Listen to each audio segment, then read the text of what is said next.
Hi, everybody. We're now streaming live on the Prince YouTube channel.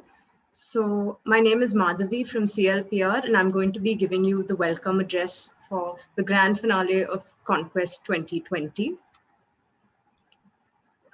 So on behalf of the Center for Law and Policy Research, I'm really thrilled to welcome you to the grand finale of this 5th edition of ConQuest, that is ConQuest 2020. So ConQuest is brought to you by CLPR, a not-for-profit organization dedicated to making the Constitution work for everyone through law and policy research, social and governance interventions, and strategic impact litigation. Our focus areas include constitutional culture, governance reform, disability rights, gender and sexuality, and discrimination and intersectionality. This year marks 5 years of ConQuest, as well as its first ever digital edition. In light of the COVID-19 pandemic, our otherwise physically conducted events have gone digital. We concluded all the 4 preliminary regional rounds on the first weekend of October, after which the top 8 teams from each round were matched up in 4 knockout rounds.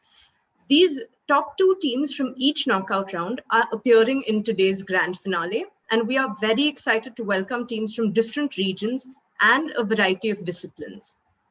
Without taking more time, I will now introduce our guests of honor who will deliver the opening remarks for the grand finale.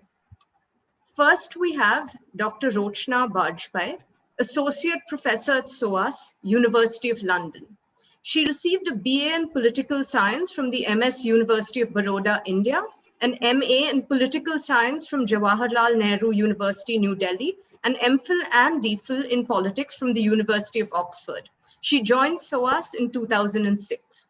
Her research interests are in comparative political thought and political ideologies, liberalism and multiculturalism, and modern Indian politics. Her first book, Debating Difference, Group Rights and Liberal Democracy in India, was first published in 2011 and has subsequently been reprinted twice. The book demonstrated the importance of the practice of argument and debate in the context of the demands of group equality and national unity. Rochna has also published several journal articles and book chapters and edited volumes on constitution making, social justice, secularism, and liberalism in India. She's also working on comparative affirmative action with a focus on policy debates in India and Malaysia, as well as comparative political thought and ethnography. Rochna is a founding member of the SOAS Center for Comparative Political Thought and a co-convener of the London Comparative Political Thought Group. Rochna, we are delighted to have you here with us to give the opening remarks. Please do switch on your video and address our participants. Hi, everyone. Can you hear me? Hi, Rochna. We can hear you. I think there might be a slight issue with your background. I know there is an issue with the background. So if you don't mind, I think that's the only thing I can unfortunately do. I may need to stop the video. I'm really sorry about this. But there is some issue with the background at the moment that I'm not able to resolve.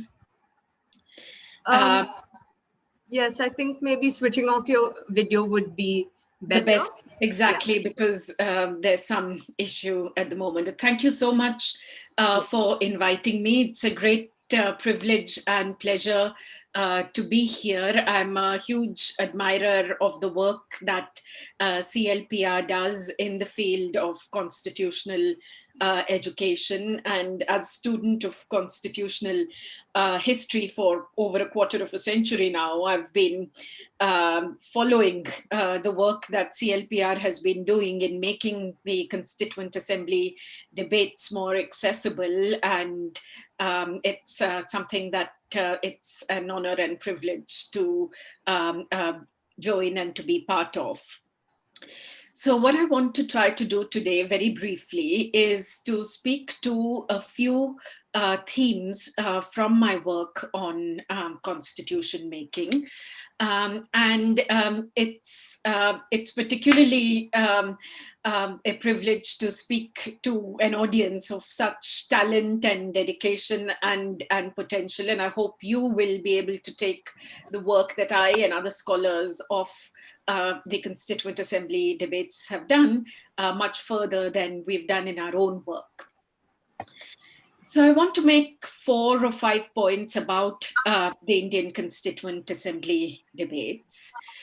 The first, as many of us know, the Indian Constitution was ahead of its time in instituting both minority rights and affirmative action for historically disadvantaged groups within a broadly liberal democratic framework. Many of the provisions for group differentiated rights, minority rights and affirmative action in the Indian Constitution of 1950 predate those in Western democracies. These were adopted much later by the United States, Canada, and many other Western democracies. So the Indian Constitution stands today as a corrective to many theories which suggest that these ideas of multiculturalism or affirmative action travel from the West to countries of Asia and Africa. What's very interesting about the Indian Constitution is that it recognizes multiple sources of identity, whether it's religion or language or tribe or caste, and it also offers different kinds of group differentiated rights. So there are territorial rights, whether it's federalism or autonomous councils, as well as non-territorial rights, such as religious personal laws. And even in the relation to the same type of group, such as religious minorities, the Constitution offers different approaches. So some approaches were integrationist. So during the Constituent Assembly debates, separate electorates for Muslims, Christians, and religious minorities were abolished. But then other approaches are what we might call today as weak multicultural. So religious freedom provisions such as the personal laws on religious lines.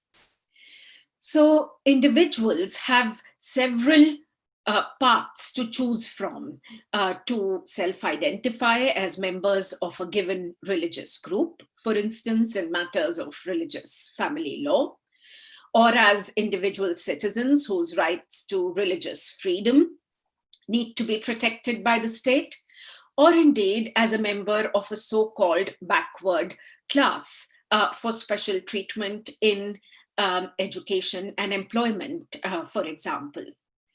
There are very few constitutions in the world that treat identity in as complex and differentiated a way that India's pluralist constitution does.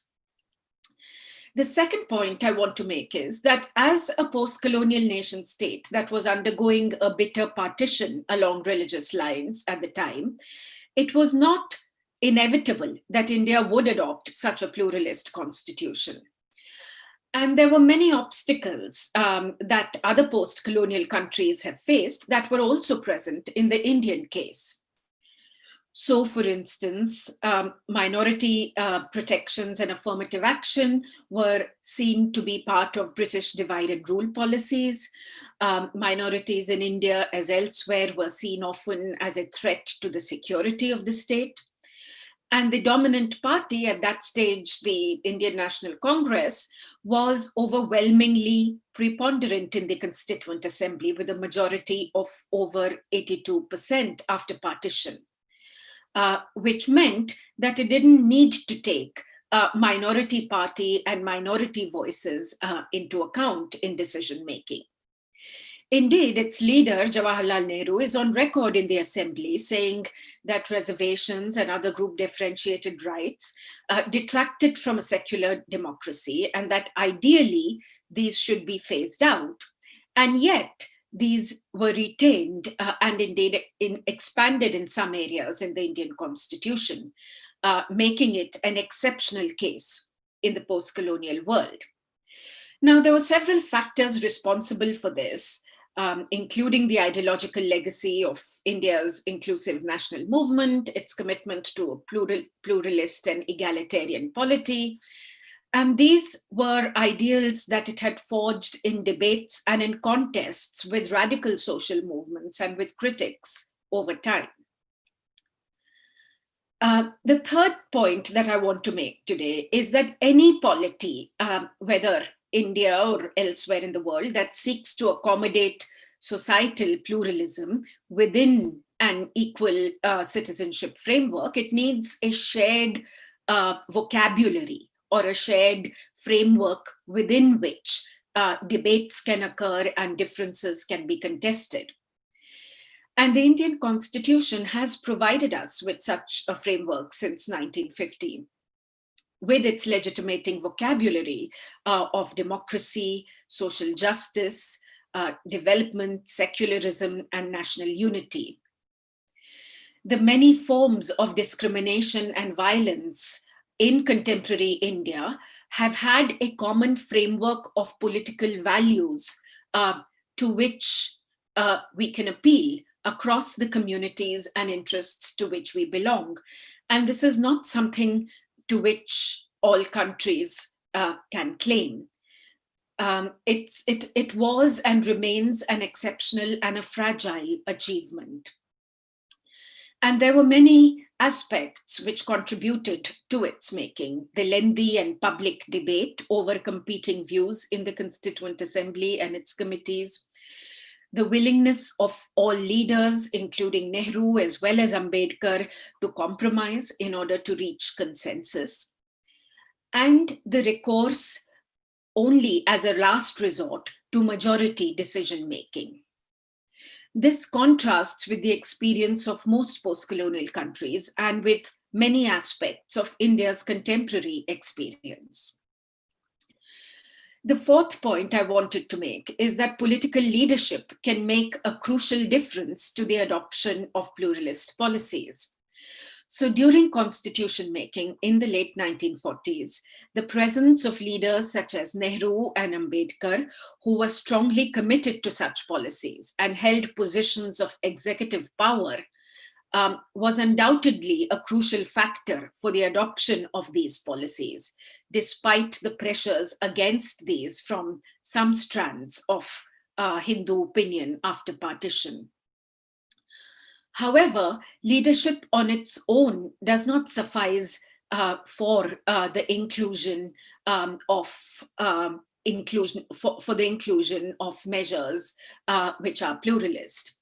A wider process was needed, and a wider social process in which there are society-wide benefits of such policies beyond the benefits to any particular group were recognized. And this is still a process of constitutional reform in the present. It's something that isn't an achievement for us yet. For this, public debates and knowledge of the Constitution needs to be a central part, not just of institutions, but also of public discourse more generally, which is where I think ConQuest and the work that CLPR do have a crucial role to play. My final point is that the protection of individual rights and liberties remains an important line of defense in the struggle for a pluralist polity and a pluralist constitution in contemporary India. In many areas, such as physical security, freedom from arbitrary arrest and detention, religious freedom, freedom of expression, including dissent, a defense of individual rights and a strengthening of their basis is crucial. Yet, although liberal ideas have been influential in India, both within the thought of leaders such as Nehru and Ambedkar, as well as in the practices of movements, Indian liberals have rarely expanded on the need to constrain state power for protecting individual freedom. And this defense of shared liberal individual rights and its importance for non-discrimination and equal citizenship is something that we all need in our own ways to contribute to in order to sustain the pluralist constitution and its values, and to take it forward in the years ahead. Here, as elsewhere, we look to the younger generation and to the talented and exceptionally committed young people who have participated in ConQuest for showing us the way. I'll stop here, and thanks very much again for having me, and apologies for the digital problems at my end.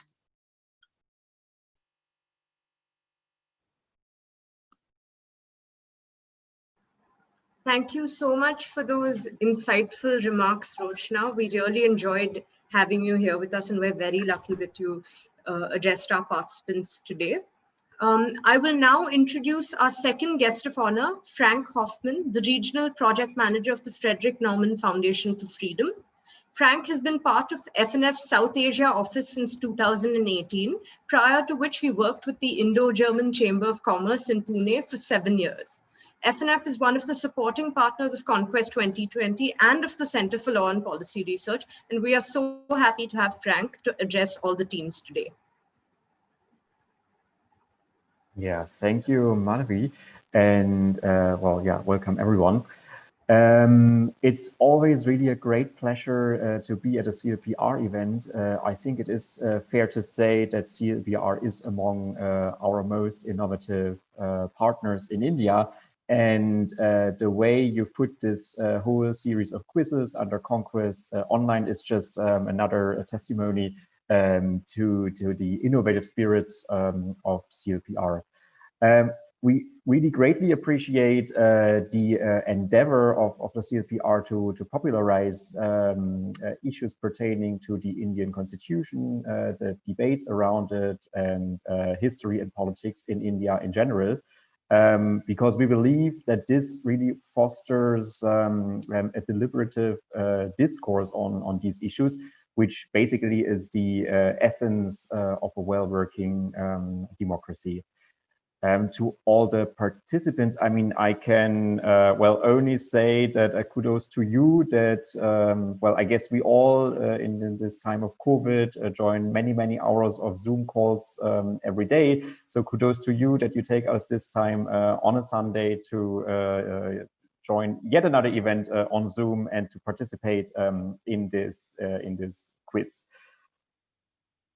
Well, I guess it is sort of an open secret by now. I don't know in which edition is ConQuest happening by now. It's really many years by now. So I think it's an open secret by now that if you were to follow the other projects of CLPR, which we also support, which is especially the Constitutional Assembly debates and the Supreme Court Observer, your chances of winning at ConQuest would be considerably higher. So I can only recommend everyone doing that.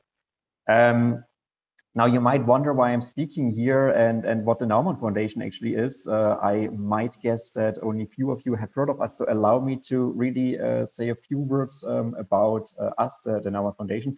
We are a German political foundation, and when I say political foundation, I say that because we are actually affiliated to a political party in Germany, which is the Free Democratic Party. And it is our endeavor and our work with our partners like CLPR, to promote the values that this party stands for, basically, well, across the world. And we mainly work on issues pertaining to human rights, a free market economy, good governance, and digital transformation. Speaking to students, I would also want to mention that the Naumann Foundation is running a scholarship program. So every year we take on about 200 scholarship holders. And while the scholarship program is only open to students of universities in the European Union, we do not really distinguish on nationalities. So while people who apply for a scholarship have to study in the European Union, they can be of any nationality. So if that is, well, part of your plans for your future academic career, yeah, well, please do keep us in mind. We are always looking for bright minds to further course or further the course of our organization. I really wouldn't want to take more of your time. However, I would really like to thank the CLPR and especially the team at CLPR that is looking into ConQuest. I mean, that's Madhuri, who you've seen earlier, but also Kritika and Vinit. And I would, of course, also like to thank the team of Walnut, which has for many years now supported the CLPR in conducting the ConQuest. And they've always done really a great job at it. And I'm sure they will also do a great job at it today. So I wish all the teams good luck and, well, can really only close with may the best team win. Thank you. Thank you so much, Frank. It was so interesting hearing more about FNF, and that was really great information that you gave to all of our participants. Once again, we are so grateful for the support that FNF has extended towards ConQuest over the years. So now, without any further delay, I'm going to hand over the mic to Raghav Chakravarti from Walnut Knowledge Solutions, who will be your quiz master today. Over to you, Raghav. Thank you, Madhvi. And a very warm welcome and a good afternoon to each and every one of you joining in on screen here on our Zoom call and on the YouTube channel of The Print from across the world. It's indeed 5 years of ConQuest, an experiment that started off with really how can we bring the Constitution closer to young minds and bring in engagement into the history, heritage, the debates that went into the creation of the Constitution. So we are indeed very happy. This is the 5th edition of ConQuest, as Mr. Hoffman was just mentioning, and we're very thrilled that this year, even with adversities such as COVID-19 that hit us, the way the Center for Law and Policy Research team and all the partners have been able to evolve and come up with a digital format of the quiz. We've had 600 plus students participate in our preliminary round. And here we are today after selecting 32 top teams from across the country over 4 knockout rounds that happened in the last 2 weeks. The journey of about 2 months of preparation to ConQuest, it comes all down today, the grand finale. And our top 8 teams are here for you. And without no further ado, let's bring in the grand finale of ConQuest. So let me share my screen as we kickstart ConQuest 2020, the grand finale. Right? It's an initiative by Center for Law and Policy Research, and we are just thrilled that such an event and initiative continues to engage young minds, where questions, stories, debates, dialogue really enable us to understand the depth and intricacies and nuances that went into the constitution making process. And in furtherance to that is a wonderful initiative, which is the constitutionofindia.org website. And I would urge all of the participants today and everyone else who is joining in to go and explore this wonderful resource, which is documented debates, blogs, articles, and in-depth analysis of various issues that went into the creation of our constitution. So I would urge all of you to do. And as Mr. Hoffman also mentioned, right? So a lot of our questions for ConQuest are also inspired by this wonderful resource that is available to all of you. And it's supported by the Frederick Norman Foundation for Freedom. They've been supporting us for over 5 years. And Mr. Arvind Dattar, Senior Advocate of Supreme Court of India, was gracious enough to support us with the prize money for ConQuest 2020.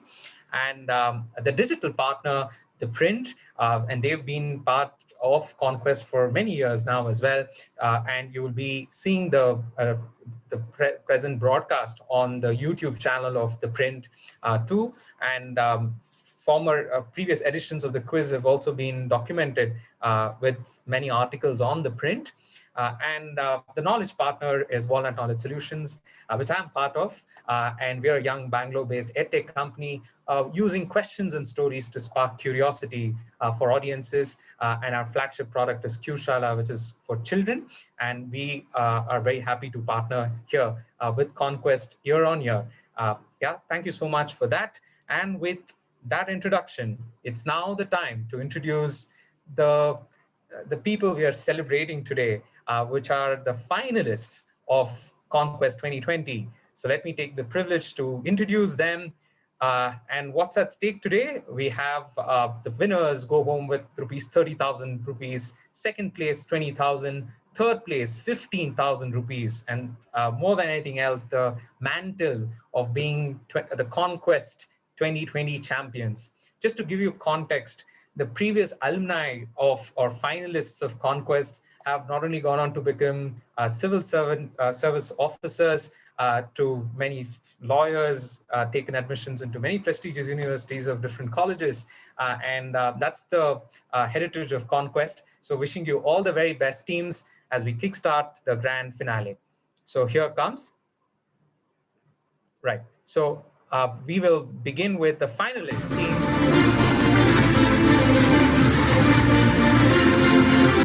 Yeah, team 1 is NUJS Calcutta, all the way from the East Zone. We have the captain Shrija, and with Shrija, we have Ishant and Shivam. If Shrija can introduce herself and her teammates, that would be great. Shrija, go ahead. Hi, Shrija here. I, along with my teammates Ishant and Shivam, we are in the 5th year at NUJS, and we are very excited to participate in the finals. All the very best, all the way from NUJS Kolkata is Shrija and her team, Ishant and Shivam. Best wishes to you folks. Team 2 is St. Stephen's College, New Delhi. We have Tanmay, Sharmishta, and Kiona. So can I request Tanmay, the captain, to introduce himself and the team? Hello. Yeah, Tanmay, go ahead. I'm Tanmay. I'm a second year student of BA Philosophy. Sharmishta is a third year student of BA program, and Kiona is a second year student of BA program. We are very grateful to CLPR for hosting this quiz. Yes, all the best. Yeah, thank you, Tanmay. So Tanmay, I just hope the pressure is not getting to you. I think you should just relax, get some water, and let's wish all the teams the best. From St. Stephen's College, New Delhi, we move on to Team 3, Hindu College, New Delhi. We have Piyush, Dhruv, and Shreya. Captain Piyush, go ahead and introduce your team. Hello, everyone. Piyush this side from Hindu College, and alongside me are my teammates, Shreya and Dhruv Kaur. And we all are pursuing political science honors, and we are in second year currently. And good luck to all the teams from our side. Thank you. Thank you, Piyush. Political science students in the grand finale of ConQuest, and that's the diversity of teams that come to ConQuest, from engineering students to political science graduates, pursuing students, to lawyers, and even doctors in many instances. So team 5, we have with us Symbiosis Law School, Pune, Akshay, Anirudhan, and Promita. Akshay, the captain, can introduce your team. Hi everyone. About us, Promita is from the 5th year of BA LLB, while Ani and I, we are in the 4th year of our BBA LLB. And yeah, we're very happy to be here, and we wish everyone all the best. Thank you. Thanks for that, Akshay from Symbiosis Law School, Pune. We move to Team 5, NLSIU Bangalore, Bineet, Shambhavi, and Pranav. Captain Bineet, if you can go ahead and introduce yourself. Good afternoon, everyone. I'm Bineet. I'm currently in the final year of my studies at the National Law School. And I'm here with Shambhavi, who is a batchmate, and Pranav, who is in his penultimate year. And as always, I look forward to stimulating questions from Team Walnut. All the best to everyone. Thank you, Bineet. And just to not to put out any pressure, NLSIU is the defending champions of ConQuest, so there's lots of eyes on them. Moving on to team 6 is Ramjas College, New Delhi, is Aishwari, Vedansh, and Mohita. Captain Aishwari, if you can introduce your team. Hello everyone, I am Ishwari from Ramdas College. I'm a commerce student and my teammate Vedansh is a history honors student and Mohita is a political science student. We're looking forward to have a great time today. All the best to all the teams. Thank you. So it's always heartening. We have history, commerce, and political science in a team. So Ramjas College, New Delhi, all the very best. As we move on to team number 7, National Institute of Technology from Jamshedpur. Engineers in the making, Amit, Garima, and Akash. Amit, the captain, go ahead and introduce yourself. Good afternoon to each one of you. This is Amit representing NIT Jamshedpur from the East Zone, along with Garima and Akash. Me and Akash are in the final year of BTech and Garima is currently in the pre-final year. Thank you. All the best to all the participants. May the best of us win the quiz. Thank you. All the best, team National Institute of Technology Jamshedpur from the East Zone. And finishing our roundup of grand finalists of ConQuest 2020 is Team 8, Government Law College, Mumbai, Aditya, Kavita, and Shwab. Aditya, please go ahead and introduce yourself. Hi, everybody. Happy Dasera. My name is Aditya Bharadwaj, and I'm in the 4th year of the 5-year course in Government Law College. My teammates Kavita and Shweb are in the 5th year of 5th and final year of the 5-year course. And we are happy to be here and wish everybody all the best. Thank you. Happy Dasra to you and all the teams and everyone joining in from across the world. Best wishes. And with that note, we are ready to start off the grand finale with our first round of the grand finale, which is the Potpourri round. Here comes the structure of the finals is 3 rounds. We start with the Potpourri round, which is a mixed bag of interesting questions from different topics, followed by a listed round, and then we end with the Kahoot round.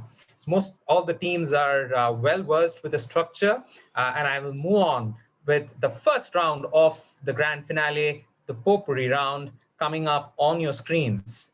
Right? Round 1 is Potpourri. Potpourri round has 8 questions in all.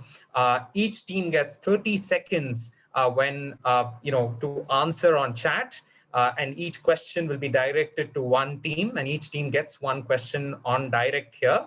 A mixed bag of topics and formats, plus 1,000 points for correct answer, if either on chat or when it's directed to the team if they answer. There is no negative marking or pass in the round, so you guys can go out and guess. Don't hold yourselves back on guessing on any answers, right? So we will start with the first question to Team NUJS. All the best, Team NUJS. Captain Shrija, the first question is directed to NUJS and all the other teams. Please ensure that you chat in your answers to me, Quizmaster Raghav, within the first 30 seconds of me reading out the question, right? So all the best. The first question of ConQuest 2020 grand finale coming up on the screen now. The title of Constituent Assembly member Dakshayani Velayudin's memoirs references a unique protest she witnessed in her home state of Kerala. She and her brother, KP Valan, were key members of the Pulaya Mahajana Sabha, which advocated for Dalit rights across Kerala. The king had ordered certain restrictions on Dalits holding assembly meetings. The Sabha, using a loophole, used the state's topography to organize a large meeting and yet claimed that they did not disobey the order. How exactly did they skirt the restriction and conduct their meetings? A unique way in which Dakshayani Velayudin and the Pulaya Mahajana Sabha protested during that time. So starting the timer, the question is direct to NUJS and all the rest teams, you can go out and answer.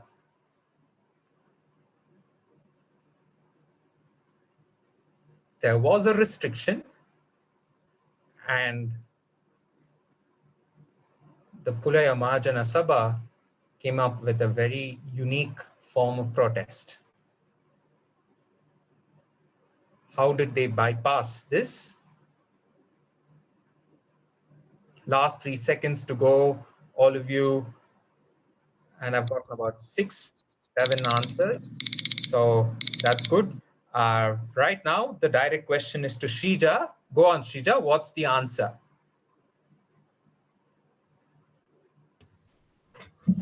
Hello? Yeah, Shrija, go on. So you're guessing that they conducted the meetings on houseboats in the backwaters of Kerala so that they used the coastline and they did not step onto the territory.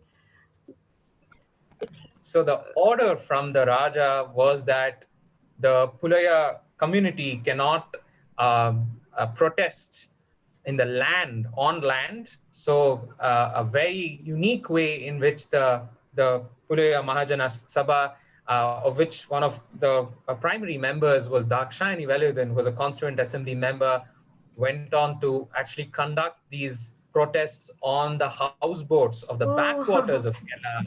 That's the right answer. And I think you've cracked it. Well done. Good 1,000 points coming NUJS way. And from our chat, so let's just look at who all have answered it. Okay, so just one request to all teams. Please ensure that you keep your hands visible on the screen, except for the captains, all the rest of the team members, because that's something that we really want to ensure that our proctors are keeping a very keen eye, just to keep it very fair. Let's look at Ramjas College has gotten it right. They've cracked it, cracked the right answer. St. Stephens have also cracked the answer. Yeah, so amongst the teams which have cracked the answer are St. Stephens, Delhi, and we have with us Ramjas College, which has gotten the answer right, along with NUJS, whose direct answer they've cracked well, right? And interestingly, Dakshayani Veludan's memoir was called "Sea Has No Caste," right? So that was the name of a memoir, and that was a very unique protest that they used the loophole to protest the repressive rules of the Raja at that point in time. So that's the answer we were looking for. Good answering from all the teams who got it right. So I'm just hoping that the team has gotten the scores. Wonderful. Let's move on to the next question. And the next question is directed to Hindu College. Your direct coming up. So Captain, get ready. And all the other teams on your screens is the next question. The Cabinet Mission Plan of 1946 led to the creation of the Constituent Assembly of India. The mission comprised of Sir Stafford Cripps, A.V. Alexander, and the then Secretary of State. This person was a Labour Party leader and also the Secretary of State for Burma. He played a vital role in India's transition to independence. He and his wife supported women's suffrage and were joint editors of Oaths for Women. Who that we associate with a notable photograph taken outside Rashtrapati Bhavan was this Secretary of State? Is the question. I'm going to start the timer. You need to identify the Secretary of State who was part of the Cabinet Mission Plan of 1946. Was a great supporter of the suffragette movement. Teams have 13 seconds.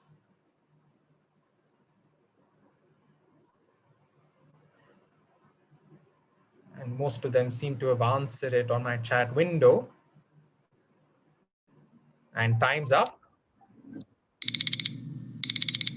Right.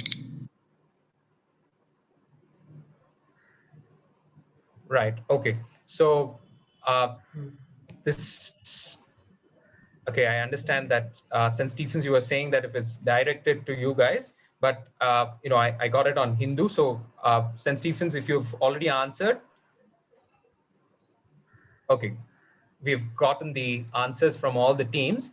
I very specifically said the Hindu College, so I'll give it to Hindu College. And St. Stephens, because if you were wondering if it was directed to you, and I hope you answered it as well.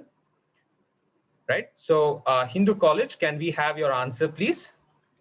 So we are guessing that the man in question is Pethick Lawrence. So you say the answer is not Pethic. Yeah. Lawrence. Okay, and that's the right answer, and well done. So that's the right answer.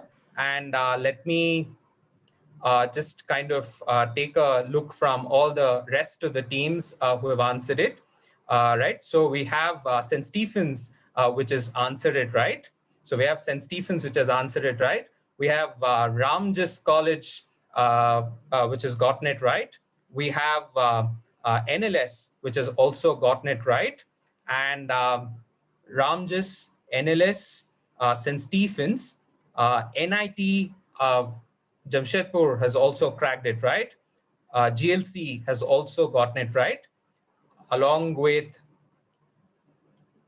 GLC has also gotten it right, and that is the order, right? So yes, the teams which have gotten it right, I hope the teams have got, the team in the back end has gotten the scores. If we are ready for it, we can start out with got the scores. Wonderful, right? So yes, this is Lord Frederick Pethick Lawrence, and interestingly, he also took the surname of his wife in terms of as part of his surname. Pethick came from his wife, and interestingly, this particular photograph of Gandhiji with Lord Frederick Pethick Lawrence is also from where the notes, the photo for the notes has been taken from, right, of Gandhiji. So that's the interesting bit about this image that you see on the screen, from where the imprint of Gandhiji on all the currency notes has been taken from. It's good answering from all of you who got it right. St. Stephen's, yeah, I think I just got that a little wrong. That should have been for you, but your next question is for you. So don't worry. Next question is for St. Stephen's. Your direct question is coming up next, right? Get ready, St. Stephen's, and all the rest of you be ready with your question on the screen, right? Here comes your next question on the screen now.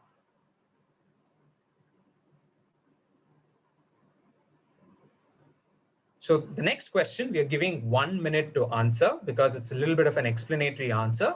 How did the two individuals on the right have a contrasting career path with the two on the left, right? So I need a small bit of an explanation, and that is good enough. So I'm going to start the timer. The direct question is to St. Stephen's, and the rest of you can answer on chat. We're giving you 1 minute for this so that you can, because it's a bit of an explanation answer. Think about it. How do the people in the left have a contrasting career path to the people to the right?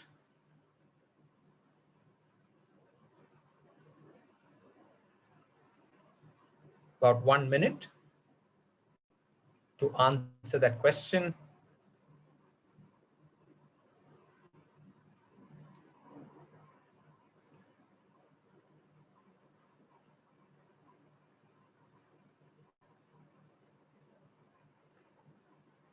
"15 seconds to go."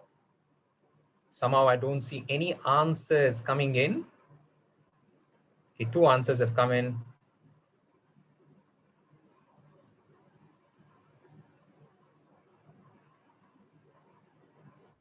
Right.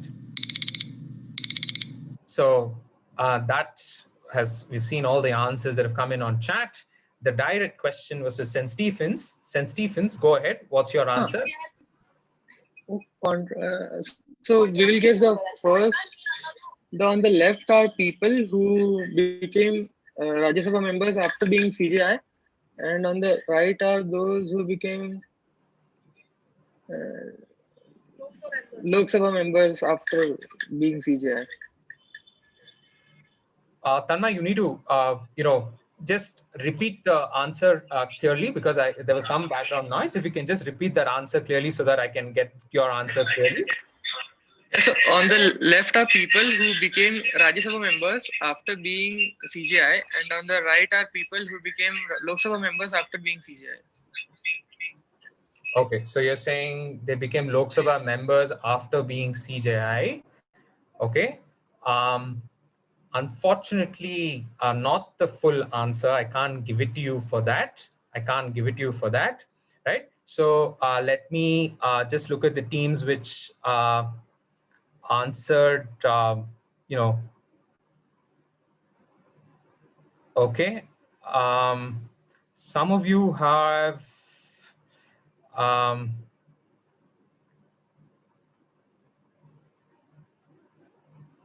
okay. So we have Hindu College, which is kind of gotten the answer right.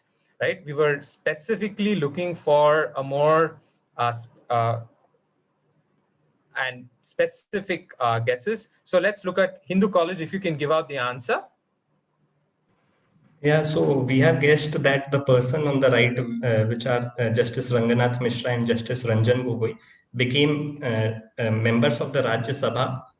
Oh, sorry, on the left, which became members of Rajya Sabha after they were judges of the Supreme Court, while the persons on the right, one of them which I could identify as Justice Baharul Islam, became judge of the Supreme Court while he was a member of Rajya Sabha former to that.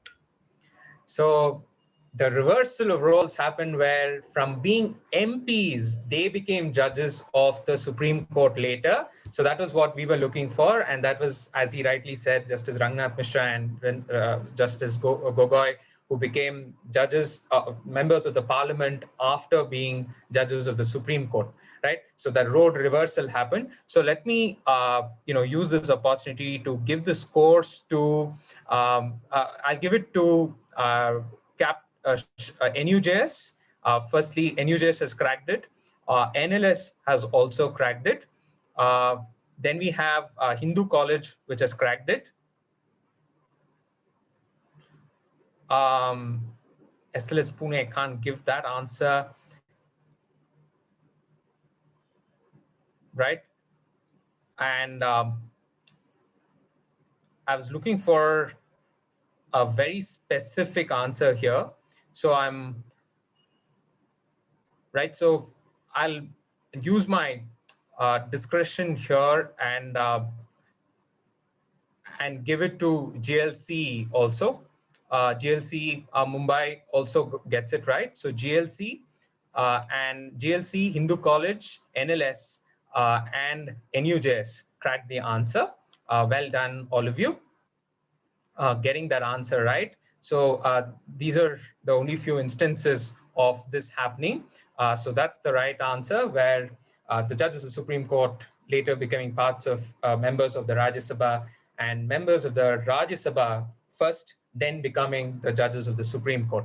And that's the the order that we were looking for. And all of you who cracked it well, good answering. Now the next question is okay, got the scores, perfect. Okay, moving on to the next is Symbiosis Law School Pune. Your direct question coming up on the screen. Get ready. Here comes on the screen. All the other teams, be ready. Connect. Connect. So I'm starting the timer.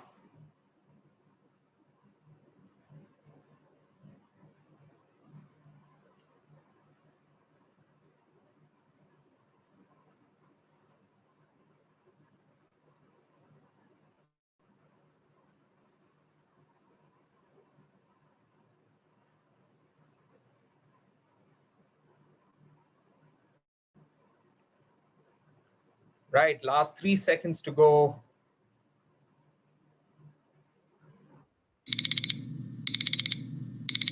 Okay, so we've gotten the answers from everyone. So Symbiosis Law School Pune Captain Akshay, go ahead. What's your answer?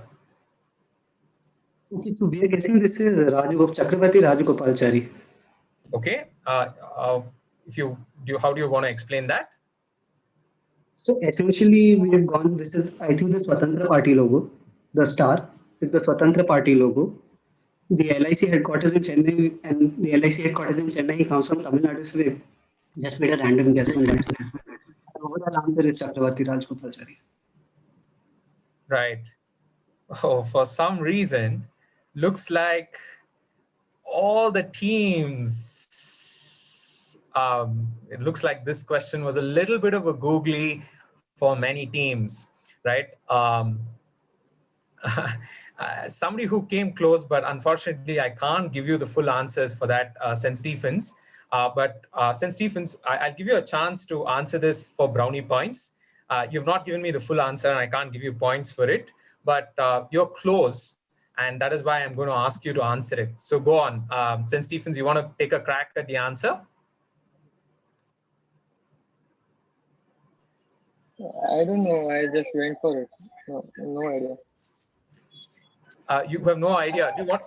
But you can tell what your answer was and then try to... World Food Program. So could be Satyarthi or Mother Teresa. Or...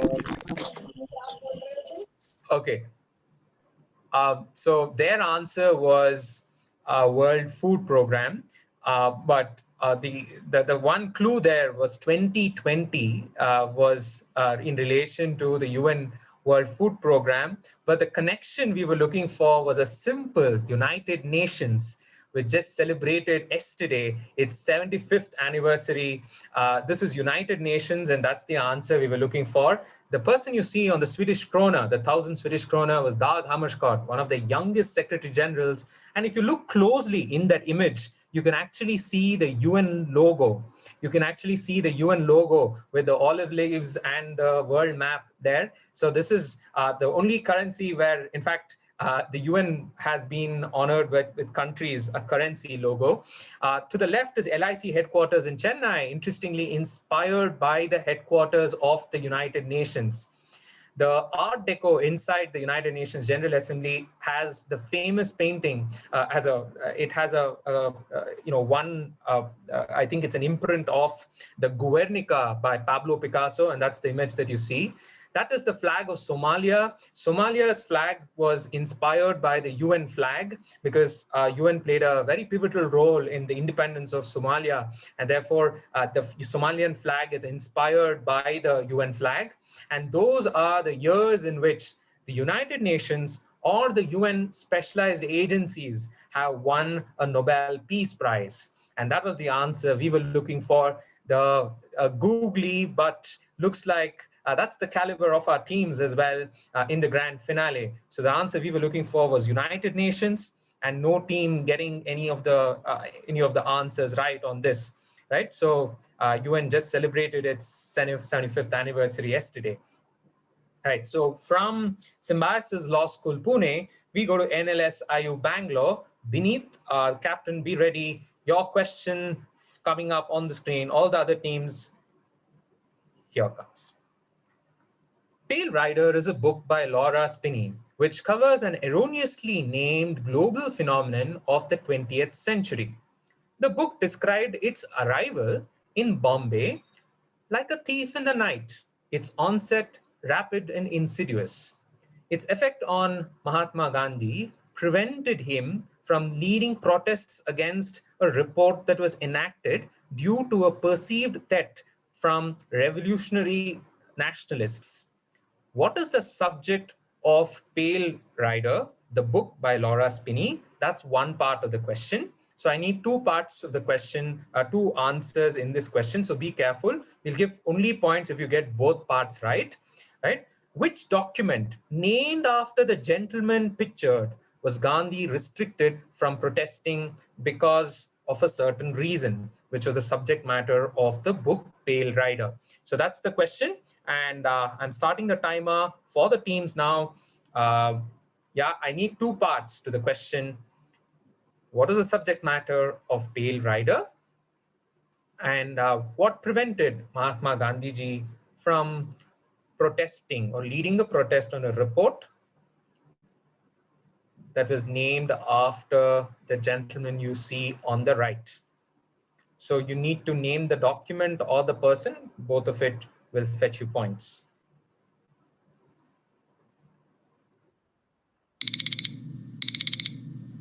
Right, time's up, and the direct was to NLSIU Bangalore. Go on, NLS. What's your answer? So the subject of the book is, I think, the Great Plague, and the act is, I think, Rowlatt Act, the document for which Gandhi was trying to protest. Right. So NLS say it's the Great Plague, and and they say that the document that they were protesting against was the Rowlatt Act. So I will use this to go to one of the teams which has gotten the answer right, which is, let me invite, just give me a second as I identify the team which has gotten the answer right. Okay, so can I get NUJS captain to give me the full answer? NUJS, Shija? Yes. What is your answer? So our guess is that it's a Spanish flu, and what's the name of the book, Shivam, you said? Sorry, not.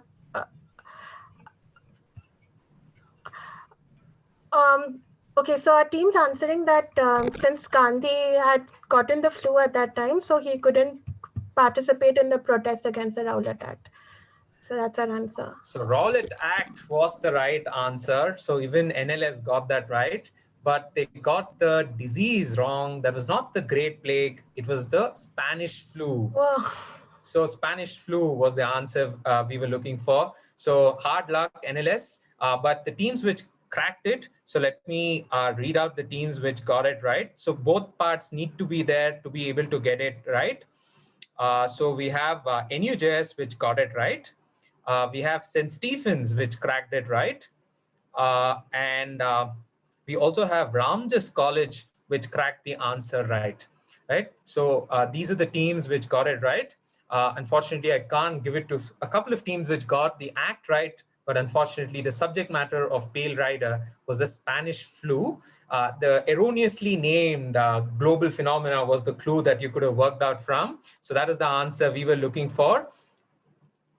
Right, so here goes, Pale Rider was a book on the Spanish flu, which in many accounts almost affected over 1/3 of the population of the world in the time period between 1918 to 1920s, right? And it was erroneously named because although many parts of the world did get it first, I believe the King of Spain, Alfonso the 18th or 16th, got it, and that really created news, and the name just stuck, right? So that was the Spanish flu, which affected that, and Gandhiji was affected by the Spanish flu, and he did not get to protest the Rowlatt Act during that time, right? And of course, as you all know, the Rowlatt Act, the protests of the Rowlatt Act led to the Jallianwala Bagh incident as well. So that is the answer we were looking for. Again, pandemic in many ways, how it affected the freedom movement is one of the connections that we really wanted to bring out here. With that question, we move on to Ramjas College for a direct next. So get ready, Ramjas College, your direct coming up on the screen now. Dr. Rukma Bai was one of the first practicing women doctors in colonial India. She was also involved in a landmark legal case that raised significant public debate on issues including law versus tradition, social reform versus conservatism, and feminism in both British-ruled India and in England. This ultimately contributed to a legislation being enacted in 1891. Name the legislation, or even tell us what was the main subject matter of this legislation, right? This was an iconic case that later led to this legislation that Dr. Rukma Bai was involved with. So I'm going to start the timer as all of you teams can chat in your answers to me in the next 30 seconds.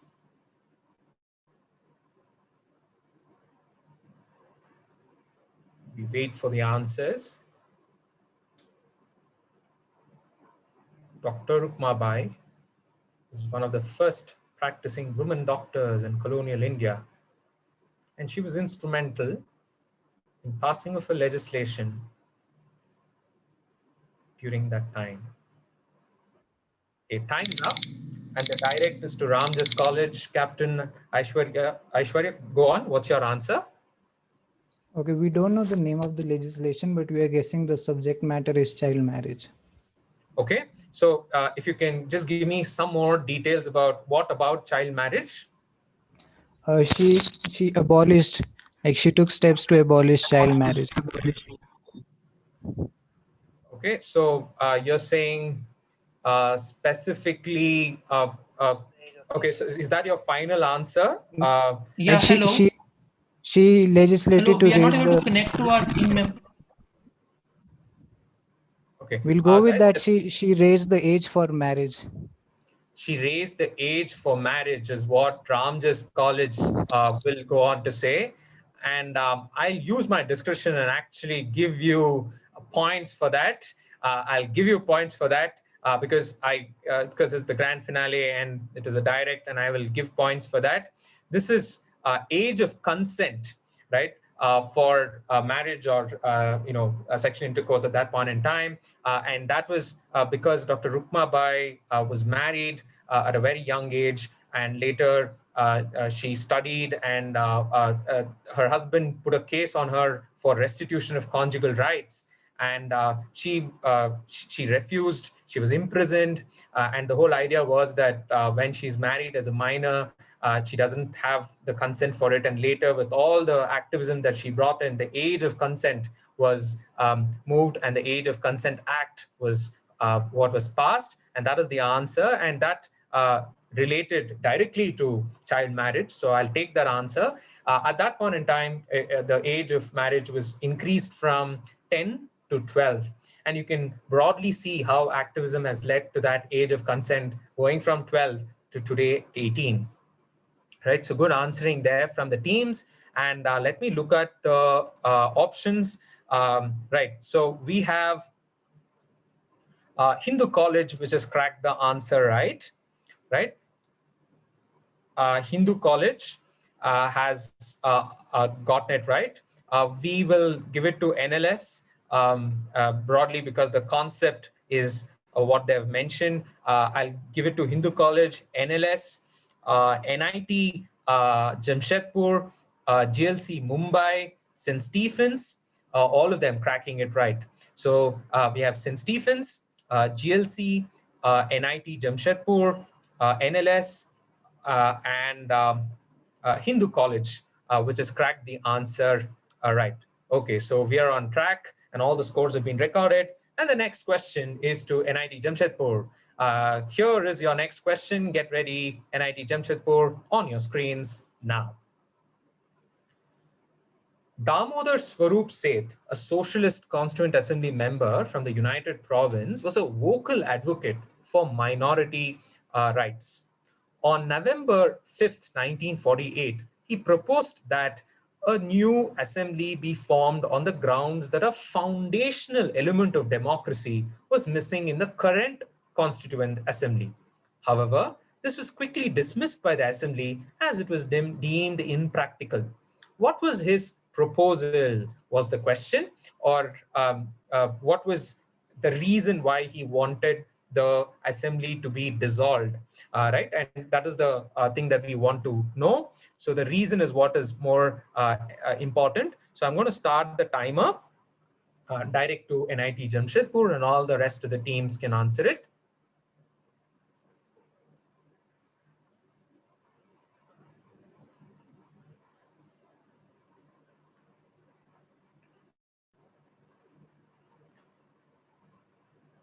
Usually, I should say, this is a very interesting aspect of our constituent assembly. And time's up, right? Okay, so the direct is to NIT Jamshedpur. Go on, NIT Jamshedpur, what's your answer? I think according to him, the Constituent Assembly was not having equal representation from all the, throughout the India. Right, so you're saying it did not have equal representation from throughout India. Yeah, not uniform representation. Yeah, and proposal, I guess his proposal was that it should be based on something more concrete and fundamental, like universal adult franchise and all. Okay, so you need to give me a final answer. what was his major this one? So you're saying, if you can just repeat your answer finally. So his proposal was that the Constituent Assembly be formed on the basis of universal adult franchise and not with the current system that was going on then, as it did not give equal representation to the, like it did not have equal representation from all the fields. Right. So the benefit of the direct question is that they can explain the answer. And the most important thing that he, of course, his major qualm was that the Constituent Assembly was not an elected body, or was not, the members of the Constituent Assembly were not elected through a universal adult franchise, right? So that was a very important aspect, because the members of the Constituent Assembly were nominated members of different legislative assemblies and princely states, right? So therefore, it was not truly an elected body, so to say. And I'll give it to you because you were broadly, you were able to give me the keywords that really mattered for the answer, right? And NIT Jamshedpur, you cracked the answer right. And the teams on the chat who got it right include, so let me go one by one, starting with St. Stephen's. I'll give it to you, followed by St. Stephen's gets it. We have Hindu College who also cracked it. Ramjas College also got it right, followed by Ramjas College, right, and and NUJS, who's also gotten it right. So NUJS also gets it right. So NUJS, Ramjas, NUJS, Ramjas, Hindu College, and St. Stephen's get the answer right, along with NIT Jamshedpur for getting this answer right. So his point was because it was not an elected body, new Constituent Assembly should be formed on the basis of universal adult suffrage, right? That's the answer we were looking at. And yes, from that answer, we go to the last question of the Potpourri round. This is to Government Law College, Mumbai. Your direct question coming up on the screen. Now, get ready. Here comes.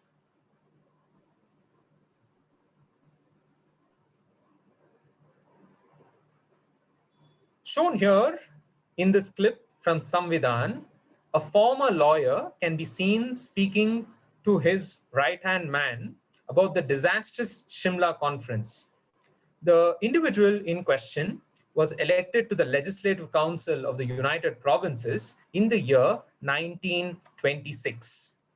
Identify this individual pictured here on the left. So very important is pictured here on the left, who served as the first finance minister in the interim government of India, right? So that's the question. So let me play the video for the benefit of all of you, right? So let me play the video. I'm ready to sit together with Jawaharlal, for whom I have great regard, to convince him of the value of these groupings, since he has no desire that the British stay back in India any longer. And if I'm right, then even British do not desire to stay back here any longer. Not just Nehru. The entire Congress Working Committee is dead against the concept of two constituent assemblies and two separate constitutions. Right. So the person you saw speaking at the last is the one that you need to identify. So I'm guessing all of you were in a position to get this one. So I'm just looking at, okay. So I'm going to counter it so that all of you get time to work out the answer. Because it is a video, I'm giving you some more time. You need to identify this person.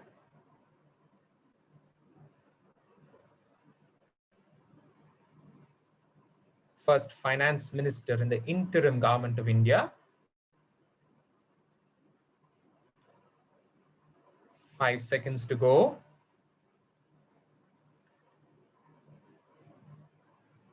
Time's up. GLC Mumbai, Captain Team Aditya, you can go out and give out the answer. Yes, just tell me what should I say?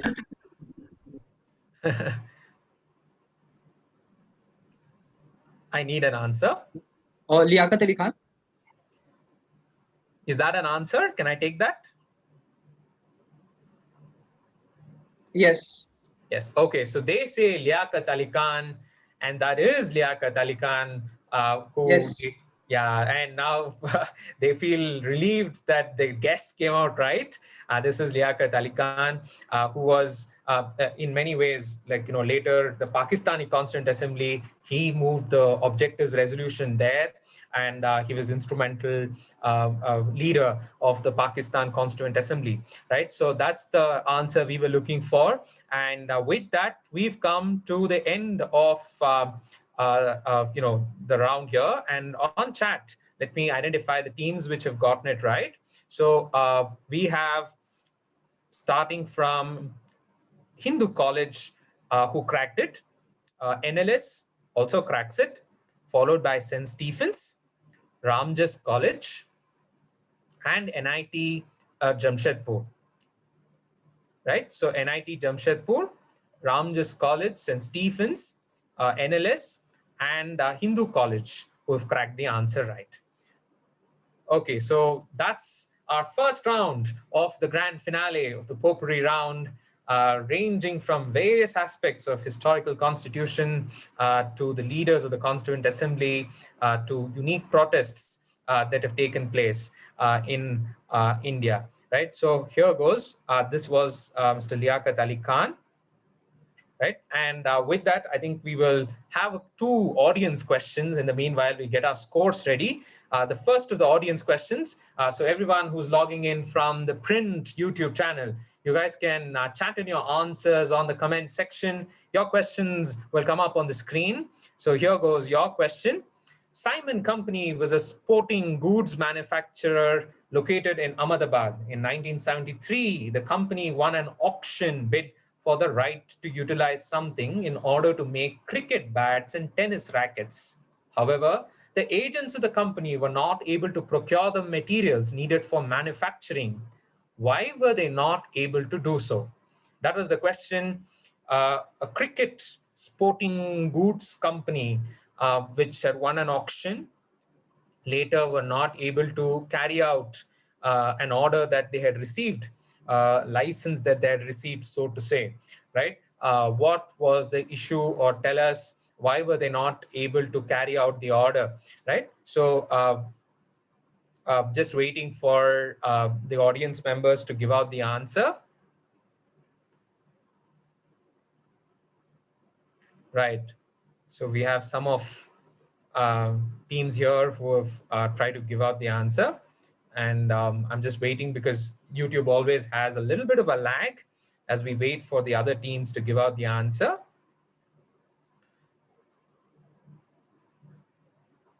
Okay, so Sibatia Pal has answered it right. So, and Ankut has also answered it right. So congratulations, Ankur, sorry. Sibatia Pal and Ankur have answered the YouTube on YouTube channel. Congratulations, so well done. You've gotten the answer right.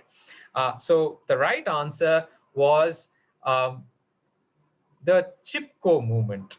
Right, the right answer was the Chipko movement, and that's the the whole idea of the sporting company was given the order to use the wood of the Kejri trees, which was quite sacred for the community, the Bishnoi community there, and all of them went and hugged the trees in the famous Chipko movement that started off, and because of that, Simon Company was not later the order that was given to rights given to cut the trees was something that was revoked later purely because of a women-led movement to protect the trees, or the Kejri trees. And very fittingly in Dasra, the Kejri trees hold good because it is believed that that the Pandavas kept their weapons before they went into the last year of the Vanvas there. So that's the reason why it is a celebrated tree across the country on Dasra as well. So that was our first question. The next question coming up on the screen, all of you, the second audience question. Which recent release is inspired by the true story of the people pictured here? I'm pretty sure this particular recent release is quite a bit of interest for anyone who follows political science and so on. A very famous movie from a very famous scriptwriter and director. Which release are we talking about? It's The True Story of the People. We're pictured here. Right? So we are waiting for the answer. And yeah, Anshum Agarwal has cracked the answer in a flash. That's the right answer. And Indriani Badra has also answered it right. Congratulations, folks. They say it's the trial of the Chicago 7, and that's the right answer. And that's the new movie by Aaron Sorkin, highly been recommended to be watched. And also a fitting time when a group of activists were charged on conspiracy against the state. They were Vietnam War activists who were charged with the conspiracy against the state during the time. In fact, it was Chicago 8, including Bobby Steele, who was the founder of the Black Panther Party, but later he was charged differently and he was moved out of the trial. So that is the answer. We were looking for the trial of the Chicago 7, and I think the scores are ready at this stage. So let me invite my team to share the scores at this stage of the quiz.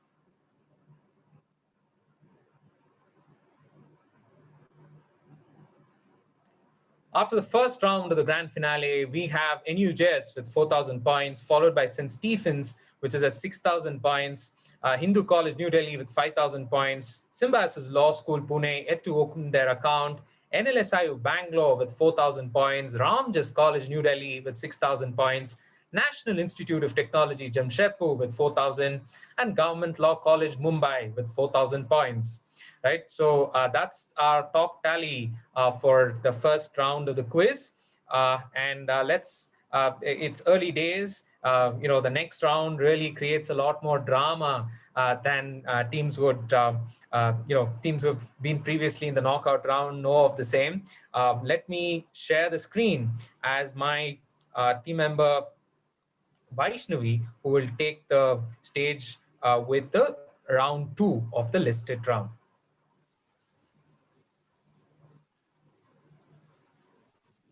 Hello and welcome to the grand finale listed round, the crowd favorite, a round that keeps everybody on the edge of the seat. So let's check out the rules. Okay. Yeah, so we have 8 questions, 1 question directed to each team. The question does not pass and all the tension is only for one exclusive team, and the rest of you can relax and strategize meanwhile. Each question has 9 options that appear on the screen, and you can choose up to 6, and the maximum being 6. At any point in time you feel you're not confident, you don't want to risk it, you can always tell us that you'd like to stop. And keep an eye on the timer because we have 60 seconds per team, and we start anti-clockwise with team 8. You get 500 points for every correct answer. Now, here's a twist in the story. If you give even one wrong answer, the game ends right then and there. And I must say there's an innovation that came about in the listed round where the captains decided that they would say the correct answer and then say go. Only then we will go ahead and choose. So let's continue with the same. And yeah, and good luck. Please remember to relax and think straight because there's quite a bit at stake in this round. So starting off with team number 8, GLC. So can we unmute GLC captain, Captain Swabha? Yeah. Oh, Shweep. Yeah, so we follow the I got the tradition. name wrong. Okay, It's fine, Captain, are you ready? Yeah, let's hope so. A little louder. Are you ready? No, but yeah, let's go ahead. Okay, and are your team members all connected? Yeah, they are on the call. Okay, so let's get started. This is your listed speakers of the Lok Sabha, and let's start the timer. Okay, Sheila Dikshit wasn't the speaker of Lok Sabha, so she's out. Let's start the timer. Okay, Sheila Dikshit wasn't. Who else you want to go with? I think Balram. I think Balram Thakur was a speaker. Manohar Joshi, I'm unsure about. I think Iyengar was. No, I'm pretty sure Iyengar was. Go Iyengar. Let's go with Iyengar. Go M.A. Iyengar. Go M.A. Iyengar. Okay, 35 seconds, Captain. Okay, cool. Go Reddy. Go Reddy. Okay, go Neelam Sanjeeva Reddy. Go Jhakat. Okay, go Balram Jhakar. 20 seconds. You need 3 more. I think Bhagat. Go Bhagat. Go Bhagat. Okay, go Baliram Bhagat. 2 more. 10 seconds. Hukam Singh. Hukam Singh. Go Hukam Singh. Okay, go with Hukam Singh. And 5 seconds. Last one. Go Joshi. Go Joshi. Let's go with Joshi. Okay, go with Manohar Joshi. We need 6. We need 6. It's all in or nothing. Let's go with Manohar Joshi, and they get it right. And time for some mini celebration there. And they were clear in eliminating the incorrect answers first. So the incorrect answers being Shyamlal Yadav. Sheila Dikshit, of course, was not former chief. She was the former chief minister of Delhi, and Najma Hepatullah, the current governor of Manipur. So congratulations, GLC. So let's move on to our next team, team number 7, NIT Jamshedpur. Can we unmute? Yeah. Yeah, we are ready. Okay, and are all your team members connected? Yeah, they are connected. Okay, all right. So this is your listed. Countries that have signed the air bubble agreement with India. So this is an agreement to ensure that the travel restrictions are eased between India and this country, especially during the time of COVID. So let's start the timer. Remember to Pakistan, Afghanistan तो नहीं है.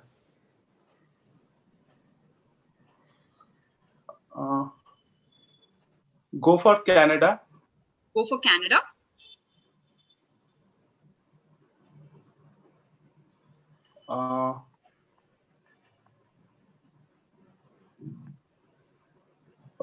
Three seconds. Go for Afghanistan. Go for Afghanistan. 2 correct.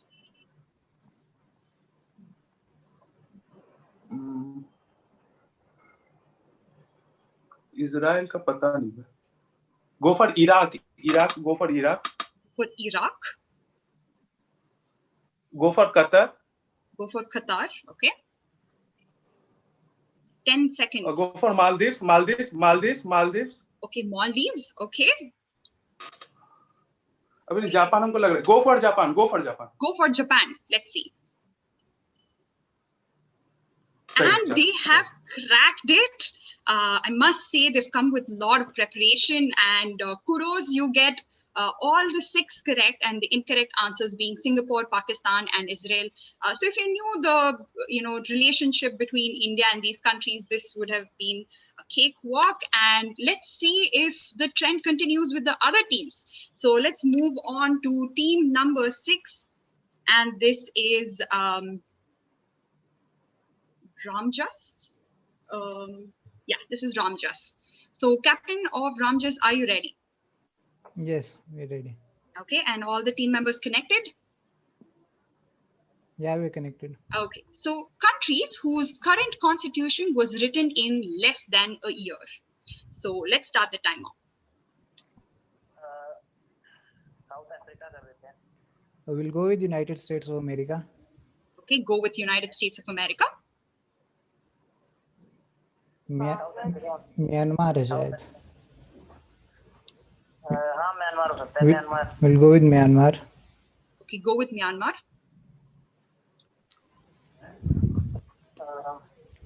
40 seconds. Suriname हो सकता है. हाँ Suriname में Indian origin है. South Africa नहीं करना पहले. We'll go with Suriname. Okay, let's go with Suriname. Shit.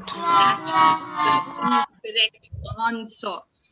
So we will look for constitutions that were written in less than a year, but we'll give you 3 more choices for no points. South Africa. South Africa, they say.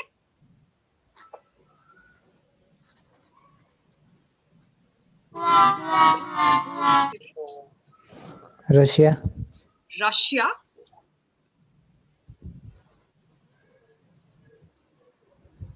Okay, Russia was correct. And let's give one last chance. Yes. Bangladesh. Bangladesh. Well, that is correct. And the correct answer were Mexico and Indonesia. Italy being the other incorrect answer. Looks like they were under a lot of stress, but don't worry, we still have one more round where you can catch up. And with that, we move on to our next team, team number 5. Team NLS? Yeah, hi. Okay, they are confident. Let's, okay, so we hope your team members are connected. Yes, they are. Okay, and let's look at your grid. Works of fiction that have a reference to the Indian emergency in their plot. Let's start the timer. Batate jao.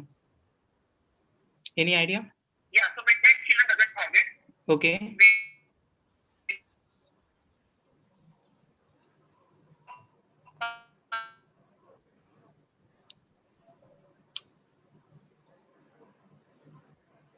Okay, let's start with the Great Indian Novel. Go. We'll go with the Great Indian Novel. Hello, the Great. Yeah.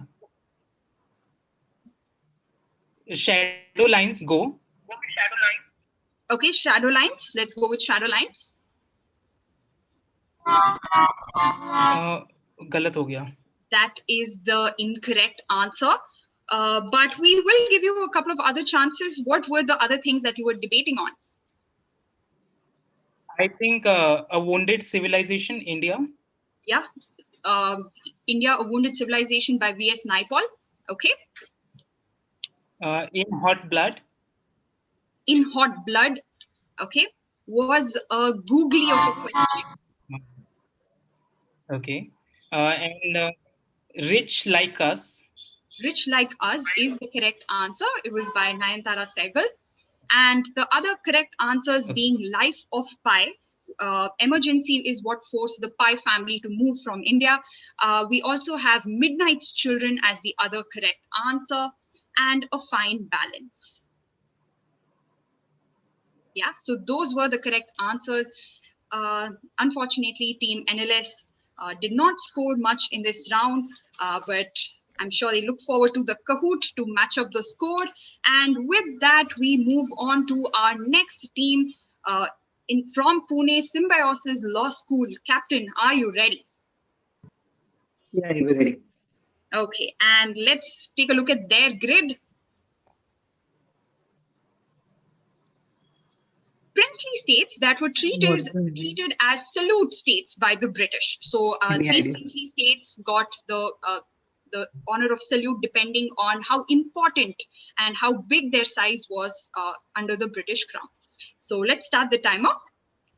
Go for Mysore. Mysore, go. Go with Mysore. Okay. Hyderabad? What is it? I think Hyderabad was an amount. Should I go? Go for Hyderabad. Okay, we go with Hyderabad. Yeah, I'm thinking traveling to. Captain, can we go with Hyderabad? Okay. No, I don't know about 30 seconds. But traveling to the Gwalior, I think, can be. Okay, go with Travancore. You've got 3 correct. Gwalior? Go for Gwalior. Okay, let's go with Gwalior. Okay. I think Baroda could be this. Baroda? Okay, and time up.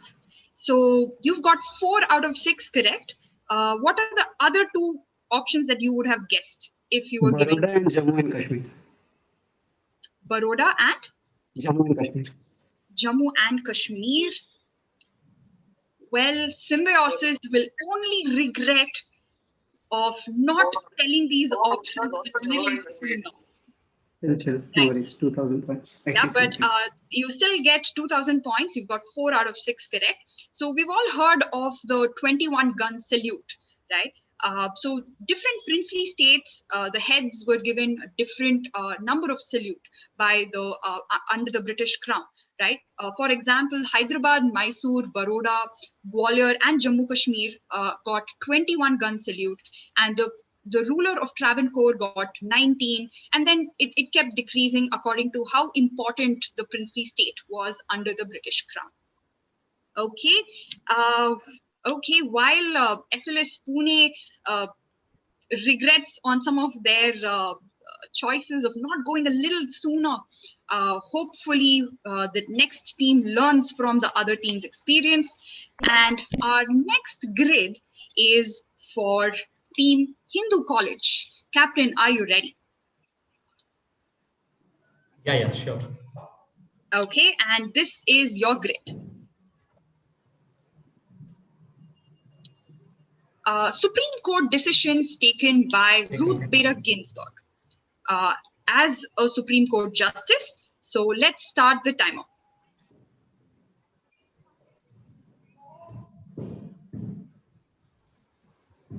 Sure. Racial segregation. Okay, Captain, you need to say go. Sure. Jai. Jaldi. पहले racial. Jaldi. 40 seconds. Okay, go with racial segregation. Okay, go with racial segregation in public schools.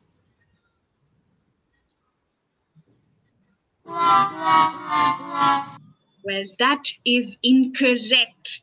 That is basically the Brown versus Board decision that RBG was not a part of, but we'll give you chances for no points and no pressure. Pregnant women. Okay, pregnant women's liberty to have an abortion. In Roe versus Wade, Team Hindu, we're looking for the correct options. So let's go for the other choices. Equal access to education for women. Equal access to education for women is correct. This was the landmark decision against the Virginia Military Institute, where women were not allowed. And she said, no, women have to be given a chance for equal education. Okay. Dissent on gender-based pay. Dissent on gender-based pay discrimination at workplace is correct. Protecting the Fourth Amendment.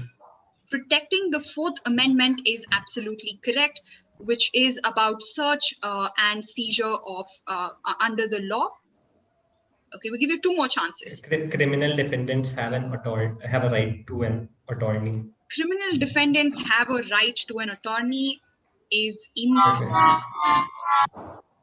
So we'll give you one last chance. So the remaining three are correct. Yes, that the remaining three are correct. So, so the states are required to put people of mental disabilities in community settings and not necessarily institutions. And same-sex couples have the right to marry in all the 50 states.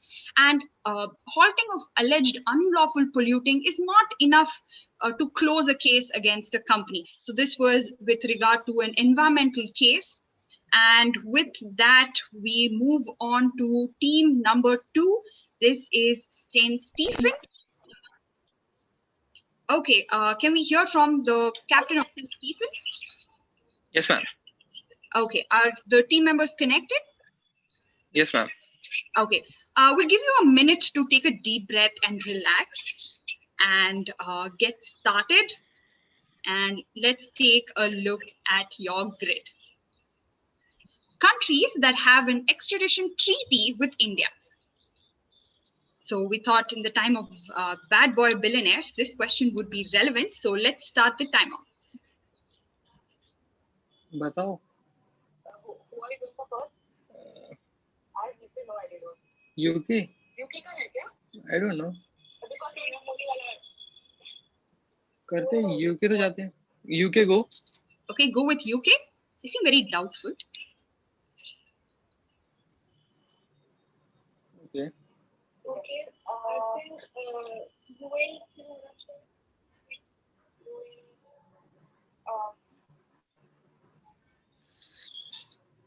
30 seconds.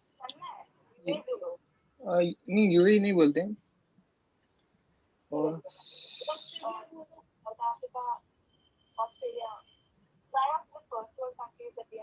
या Norway तो नहीं लगता Australia बोलते हैं Australia 10 go seconds. Let's go with Australia. Australia go You've got 2 correct. Stop कर देते हैं stop कर या will stop Okay, and they just want to stop with this grid. You get 2 correct answers. You have 1,000 points in your kitty. We'll allow you to go ahead and choose 4 more. Yeah, so UAE. Okay, let's go with UAE. Okay. South Africa. South Africa. Okay. Norway. Norway. That is incorrect. The other correct answers being Turkey and Vietnam. So although countries have signed up extradition treaties with India, it does not necessarily mean the process is going to be very quick. It does take some time. With that, let's move on to our last listed. And this is for NUJS from Kolkata. Can we hear from the captain? Yes. Okay. Hi. Are all the team members connected?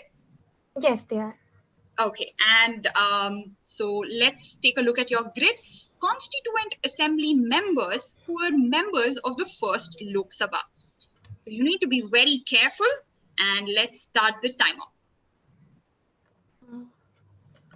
Guys, I think Rafi Ahmed Kidwai was there, no?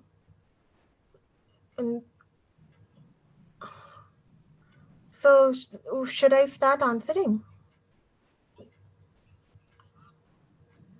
I think even Durgabai Deshmukh was there, no? 43 seconds, Captain. We'll start with Durgabai Deshmukh then. Guys, sure? Huh. Durgabai Deshmukh, go. Let's go with Durgabai Deshmukh. Oh shit. That is incorrect. Oh shit. Let's take a look at the other choices though. Shama Prasad Mukherjee.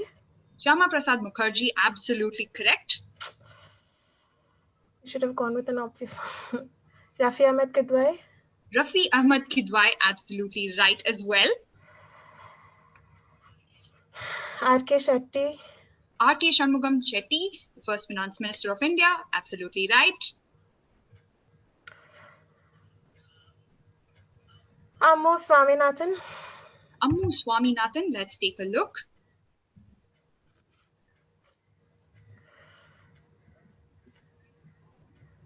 Absolutely right. Krishna Swami Iyer. Alladi Krishna Swami Iyer, okay, is... Okay, let's take a look at that. That is... Okay, one last... Okay, I think you've exhausted your choices. And the other incorrect answer was Kengal Hanumantaya, the former Chief Minister of Mysore State or Karnataka. The other correct answers being Annie Mascarene and Hari Vinayak Pataskar. Right, that was quite a bit of googly with, Alladi Krishna Swami Iyer being a part of the Rajya Sabha and not the first Lok Sabha. That was a googly there. And team clearly getting distracted and they knew the answers, but they chose to go in the wrong order. And they started off with Durgabai Deshmukh. So that marks the end of this listed. And with all the teams, a sigh of relief, we move on to the ultimate round of Kahoot. Right. Thank you, Vaishnavi and teams. Really, I think this was a little bit of a roller coaster ride. I think now you can all just take a moment, breathe, and wait for the last round, right? The last round coming up on our grand finale. Before that, we're going to have a couple of audience questions for the participants and viewers of the YouTube channel of The Print. here comes your audience questions, right? So first question, they handcuffed me and 3 others, of which I was most senior, and loaded us into a automobile. They brought us to a small town called Bulmen, which is about 30 kilometers from the city, locked us in the basement of 3-story mansion, and stationed a guard. A delegation led by Kosygin entered. He apologized to us and said that we were free to go. These were the words of Ahmad Satrov after he was temporarily taken into custody in the 1960s. Why was he taken into custody in the 1960s is the question. As my team gets ready with the scores, we are looking forward to answers from the YouTube channel. Right, and teams, you can also take a shot at this answer.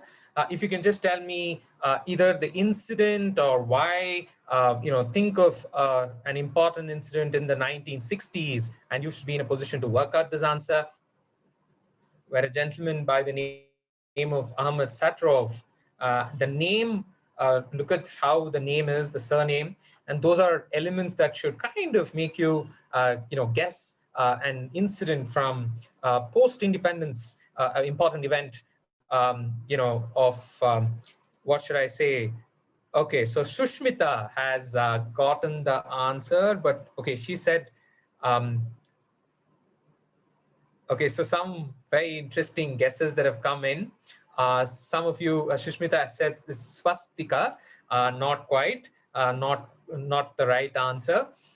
So let me tell you this, it was a very mysterious event, which baffled quite a lot of people, and that is why Ahmad Satrov was one of the first people who was taken for interrogation. As you notice, he was taken, and the clues in the question, Bullman, Chaika automobile, the name, these should lead you to what that incident could be, right? So I'm just waiting for some of you to crack the answer as we wait for teams. Right, okay. Okay, so okay, Shushmita and Swastik was a name, in fact, okay, and that's the, yeah, right. So we have Shushmita and Swastik who have cracked the right answer. Well done, well done. And looks like we've not had as many people on the chat from the teams getting this answer right. So I'm just going to, wait for some of the teams to give it a shot. Teams, I think you should give it a shot. What do you think this answer could be? In the 1960s, take a cue from the people who were involved. So if I can ask some more questions, if I can get an answer from one of the teams here on the grand finale, that'll be great. Yeah, Shushmita, you want to answer this? Yeah, Sharmista, sorry. Yeah, go ahead, Sharmista. I think it was Shastriji's mysterious death in Tashkent. You're saying it is Mr. Ravi, it's Lal Bahadur Shastri's mysterious death in Tashkent, and that's the right answer. That was the right answer. So Ahmad Satrov was incidentally Shastri's butler, and the first suspicion that went to was if it was poisoned by Satrov, and later on testing and seeing, they realized that it wasn't, right? So that is the right answer. Well done. From St. Stephen's, Sharmishta cracking it along with Swastik and Shushmita on chat on YouTube getting that answer right. The next question on the audience coming up on the screen now. Okay. Connect these members of the current Lok Sabha and work out and give an intelligent guess.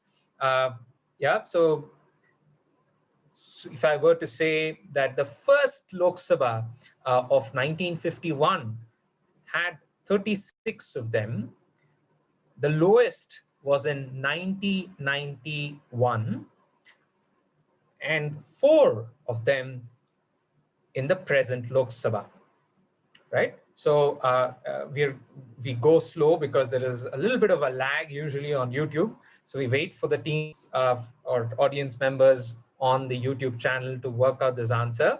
And as I wait for other team members here on our So in fact, some of our proctors are answering it rightly, and good answering there from the proctors. But I think I'll keep it open till a few of the team members here, and I hear back from the chats of the YouTube channel if some of you have cracked the answer. What connects all of these people from the present Lok Sabha is the question.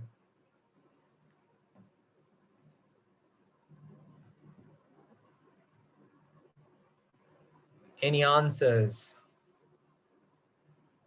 As we wait for more answers, okay, so I have NLS team, which has also answered it. So I'll come to you, team NLS. But in the meanwhile, I'm just waiting for some of them on the chat of YouTube to kind of guess the answer right.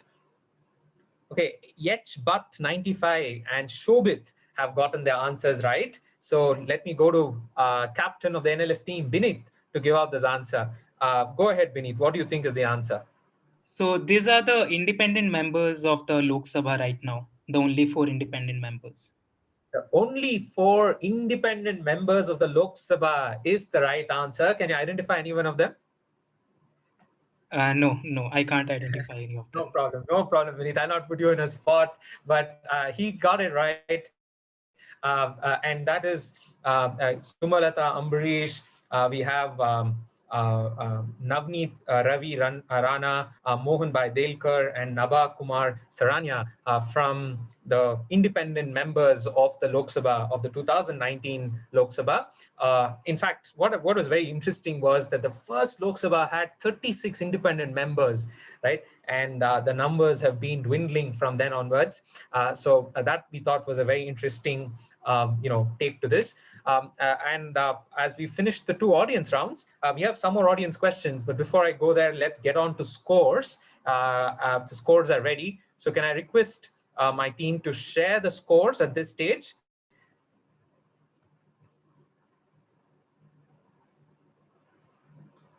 Just give me a second.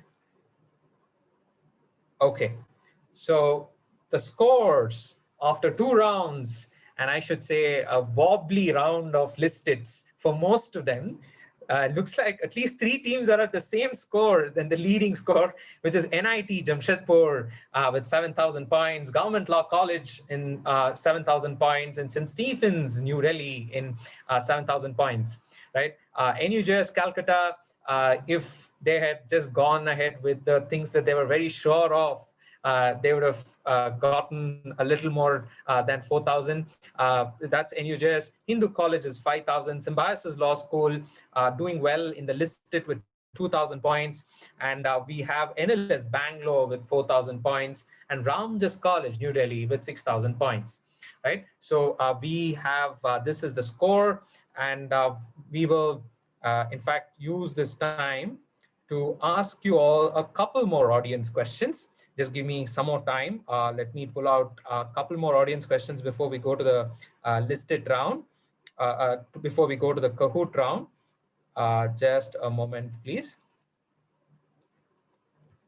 Okay. So some more audience questions for all of you.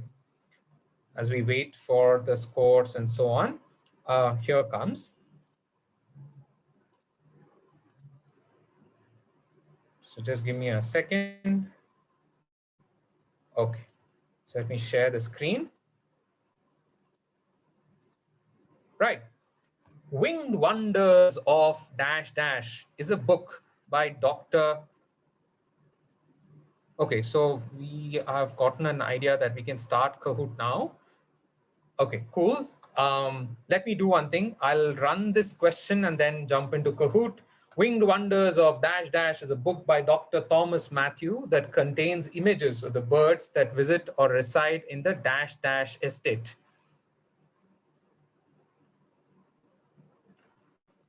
A total of 111 species of birds were photographed and documented over a period of 12 months by Additional Secretary Dr. Thomas Matthew. The entire exercise of surveying, spotting, and photographing birds started under the directions of a nature and bird lover who happened to reside in the estate. Identify the personality and the estate, right? Okay, so we're waiting for some answers. As I wait, Very interestingly, not too many people know of this, but this particular place supposedly attracts many exotic birds. Right. So GLC, this is an audience question. We're just waiting for one of our guests to come. Okay, so H Butt and Nikhil say an answer, and I will just use this opportunity to ask Akshay of SLS Pune to give out the answer as well. Akshay, if you can give out the answer, and before that happens, okay. I also want to check if all of you are on Kahoot. If you are not, team, just take a moment. I see only 3 teams which have logged into Kahoot. I would want all of the other teams to log into Kahoot as well. In the meanwhile, teams, get ready with your scores. Right. So, yeah. So go on, Akshay. What is your answer? So the estate is the Rashtrapati Bhavan. I'm not sure about the president. Right, so they say it's Rashtrapati Bhavan, and the right answer is the Rashtrapati Bhavan, and the president was a former president of India. We lost this year, this Pranab Mukherjee, right? This is Pranab Mukherjee who commissioned this particular work, and this is Pranab Mukherjee. Well done with all of you who cracked that right. So in the meanwhile, as we get ready for Kahoot, let me just request all the teams to get onto Kahoot, please, because some of you have logged out.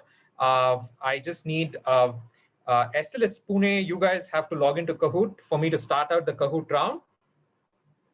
Right, if you guys are ready, the next round Kahoot is 10 questions.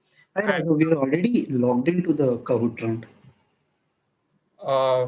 Somehow I'm not able to see you guys on the Kahoot screen. If you guys can quickly check back and the game. No, because it shows on our screen, heads up, check out your name on the screen. So it shows that we logged in. At least our screen. I don't know what the issue is. Okay, some of you're not appearing on the screen, and I'm just a little worried, but that's okay. So can you just re-log in if it's okay? Yeah, I'll do that. I'll do that. Yeah, if you can re-log in, because I'm not able to see you on the screen, and we will start right away. Okay, so okay, NLS is back on this one. So I need Symbiosis Law School Pune to just log into Kahoot, and we will be ready to roll.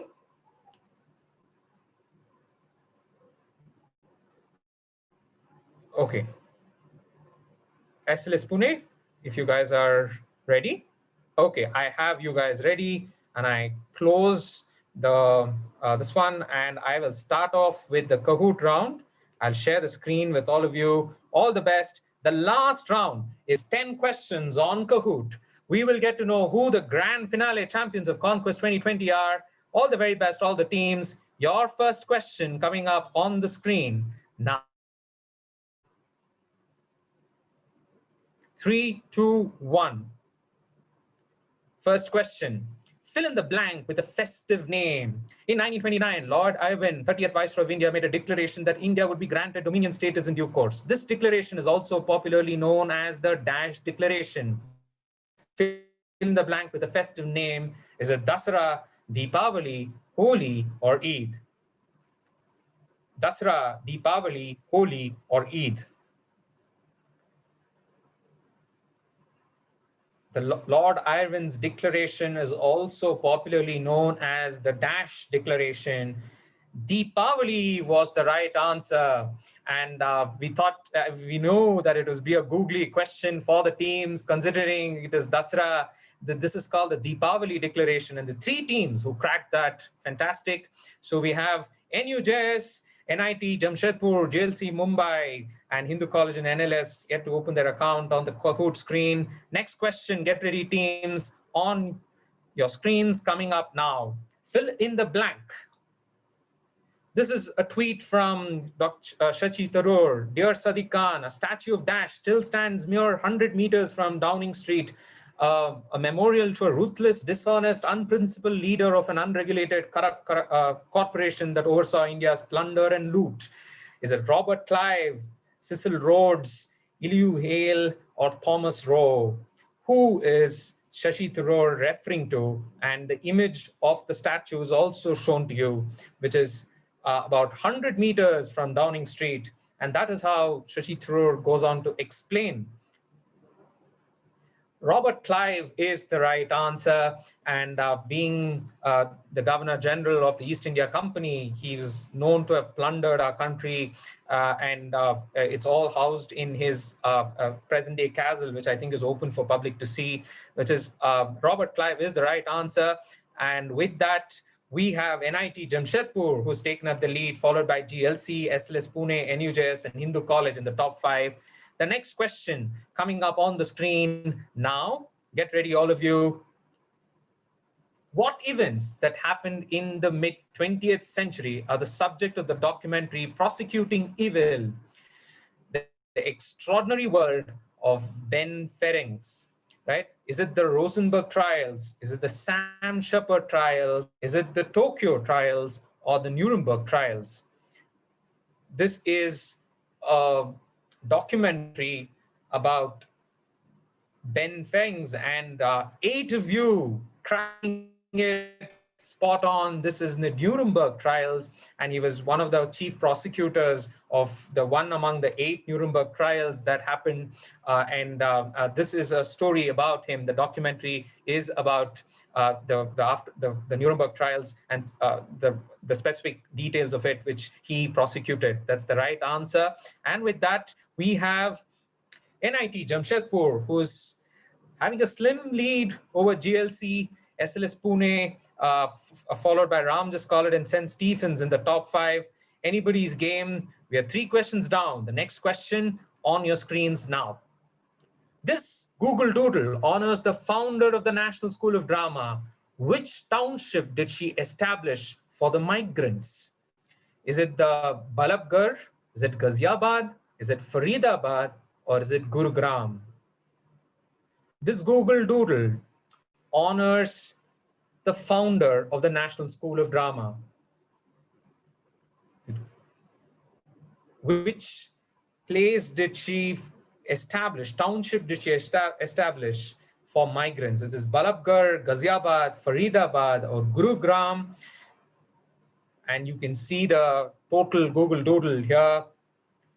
Instantly, she was the only woman to be part of Ramchandra Guha's book on the people who made modern India. And that only one of you get it right, and that's Faridabad, and that is Kamala Devi Chattopadhyaya, the founder of the National School of Drama, the Sangeet Natak Academy, and many other institutions which she was instrumental in founding, which led to the regeneration of handicrafts movement and local artisans with her effort. So she also was instrumental in creating the township of Faridabad for the migrants, and that's the answer we were looking for. And powerful women who took up powerful actions. We have NIT Jamshedpur, who's taken up the lead, followed by NLS, GLC, SLS, and Ramjas College. The next question on your screens coming up now. Lala Lajpat Rai, after the Punjab riots, was deported to the 2nd largest city in a neighboring country. Which city? Lala Lajpat Rai, after the Punjab riots in about 1907, was deported to the 2nd largest city in a neighboring country. Is it Lahore, Chittagong, Mandalay, or Pokhara? Which city was Lala Lajpat Rai taken as a prisoner? Right? You can use the image as a clue to work out this answer. Mandalay, all the teams getting it right, nobody making a mistake here. Mandalay in Myanmar, and that was the Mandalay Casino in Las Vegas, getting all of you the right answer. So we have still the scoreboard is almost same, just that St. Stephen's has come into the top 5. We are halfway through the Kahoot round. The next set of questions coming in is the puzzle. Arrange the events that occurred while framing the Constitution from earliest to latest, right? So you need to drag and drop. You need to arrange it from the earliest event to the latest event. Take a moment. These are events that took place after the Constituent Assembly was established and so on. So what happened in chronological order from, you need to put it as earliest to latest, right? And teams, don't forget to click on the Kahoot button. That will indicate that you've submitted the answer. I can see 5 of the teams which have already submitted the answer, right? These were important events during the constitution making process, right? And of course, the selection of these events, we've made it, this is grand finale level. So obviously the pressure is high for the teams to answer this and arrange it in from earliest to latest. Okay, last 3 seconds to go. Whoa, looks like none of the teams have gotten it right. Interestingly, the first event was actually Rajendra Prasad being appointed as the president of the Constituent Assembly just about, I think, December 9th or so, after December 6th, when the Constituent Assembly was set up. Then the objective resolution of which was presented by Nehru, then the adoption of the national flag by the Constituent Assembly. This happened in 1947. These events took place in 1946. And then right after the independence, August 29th was of 1947 was when the drafting committee was appointed. Unfortunately, all the teams getting this particular question wrong. Looks like, therefore, there's no change in the scoreboard at all. The next puzzle question on your screens, all of you, get ready. Order in which these countries granted voting rights or women's suffrage from earliest to latest. So you need to arrange it from the country which was most progressive in recognizing rights, the voting rights for women, and then the country which is the latest to offer this to women. So work this out. You need to again drag and drop and click on the Kahoot button to indicate your answer.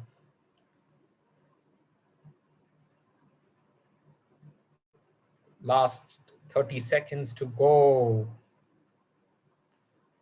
Is it Egypt, New Zealand, United States, India? You can work it out also just by thinking of the timeline and things like that. You should be in a position to work out this answer. Egypt, you have New Zealand, you have United States, you have India. You need to arrange it in the order of the countries which gave women the right to vote from the earliest to the latest. About 86 of you cracking that. Very well done. New Zealand was one of the first countries, independent country, to offer voting rights to women, followed by United States. Although different states had provided this one, United States as a nation provided it in the 1920s or so. India, of course, in the independence, when the constitution making process happened, and Egypt, the latest country to offer rights of suffragette to women. So that was the answer we were looking for, and looks like NLS has come into the this one. So well done. So we have Egypt was in 1956. Then we have NLS, GLC, St. Stephen's, NUJS, and SLS Pune in the top 5. Very well done, all of you. The last 3 questions of the ConQuest 2020. All the answers boil down to the next 3. So anybody's game, looking at the scorecard. All the best, all of you. Type in your answer. Sites such as these came up during the latest update to a document. Which document? We are looking for a 3-letter answer.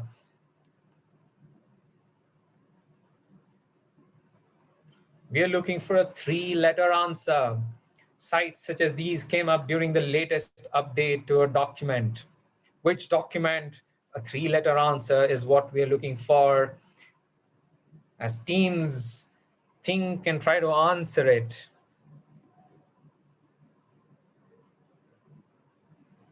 This was among the first that came up.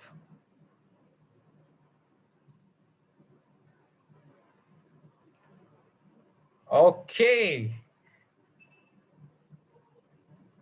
And the right answer was NRC. This was the detention centers for, the specific people who did not have the citizenship rights and so on. So these are in Assam, the first detention center that came up. So 4 of you cracking it. So we have GLC who's taken up the lead, followed by NLS, NIT Jamshedpur, NUJS, and St. Stephen's in the top 5.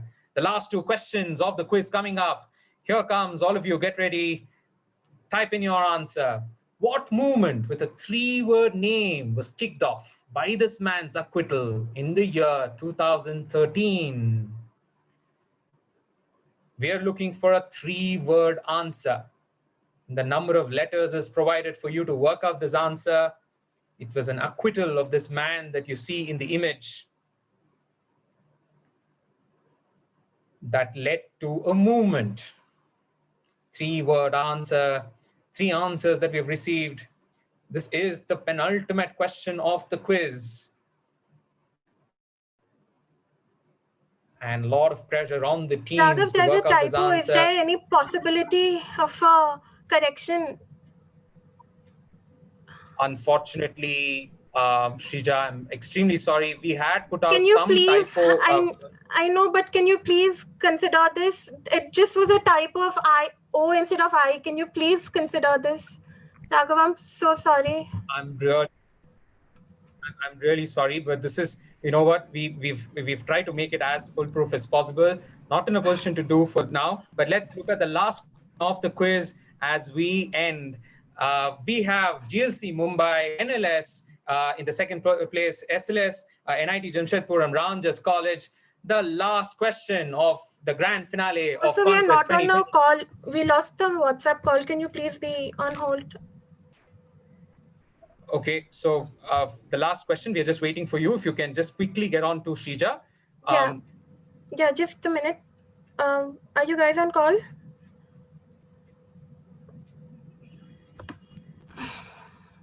Okay, are you guys on call? Yeah, we are. It's We the are last on call. question. I just want to be fair to NUJ's team. All the Yeah, best, we are all on of you. call. Thank you. May the best team be the champions of ConQuest 2020. I think all the teams have done stupendously well. The last question. Which paper with a 7-letter name had editors that included the likes of Constituent Assembly member Ramaswamy Mudaliar? We are looking for a 7-letter answer, which also appears in our preamble. It was a newspaper which had editors such as the Constituent Assembly member Ramaswamy Mudaliar. We are looking for a 7-letter word, which also, in many ways, defines, a part of our preamble. And the answer was justice. 2 of you getting that right, and great answering from all of you. That is the newspaper Justice, and this is our Kahoot scorecard. In 3rd place is SLS Pune, in 2nd place is NLS Bangalore, and in the 1st place on the Kahoot round is GLC Mumbai. So at this stage, and we have in 4th and 5th is NIT Jamshedpur and Ramjas College. And I will stop here at this stage. And I think we are, okay, so we are, it's my honor and privilege. We have a guest of honor, Senior Advocate of Supreme Court. We have Mr. Arvind Datar, and I would let the floor Madhavi to make the introductions. Yeah. Hi, everyone. This is Kritika. I just want to briefly introduce Mr. Datar before giving the floor to him. Arvind P. Datar is a senior advocate of the Madras High Court and a cost and works accountant. He practices at the Supreme Court, the Madras, and other high courts. He is the author of Commentary on the Constitution of India, Guide to Central Excise and Guide to Excise Procedures, and has written over 150 articles for various journals. Mr. Datar is also the general editor of Ramaya's Guide to the Companies Act and the chief editor of the forthcoming 10th edition of Kanga and Palkiwala's Law and Practice of Income Tax. He's a trustee of the Palkiwala Foundation, Chennai, a director of the Nani Palkiwala Arbitration Center, Chennai, and is a former president of the Revenue Bar Association and former joint secretary of Tamil Nadu Mediation and Conciliation Center. I now request Mr. Datta to kindly switch on his video and address the participants.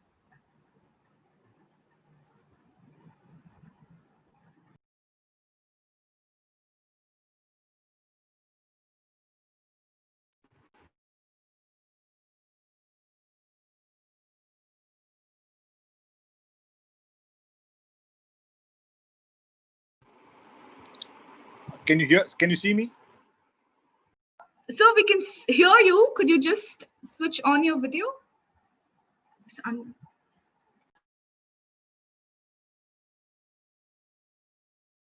I'll just,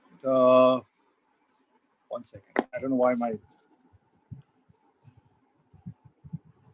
second. I just, because, 1 minute. Huh? Yeah, sure, sir, sure. Sorry, I got late. I wasn't keeping too well. 1 second. Yeah. Can you see me now? Can you see me now? Yes, sir, we can. Yes, sir, we can see you. Yeah. Fine. Thank you so much. Anyway, congratulations to ConQuest for one more year of quiz contest. I heard the last few questions and I've always been amazed at the knowledge of young students who have know so much of constitutional law compared to what we did when we were in law college. Once again, congratulations to the committee for organizing this quiz competition. And I think it was a very, very interesting contest. Now, I'll just say a few words to my young friends who obviously all of you who took part in the quiz have displayed great interest in constitutional law.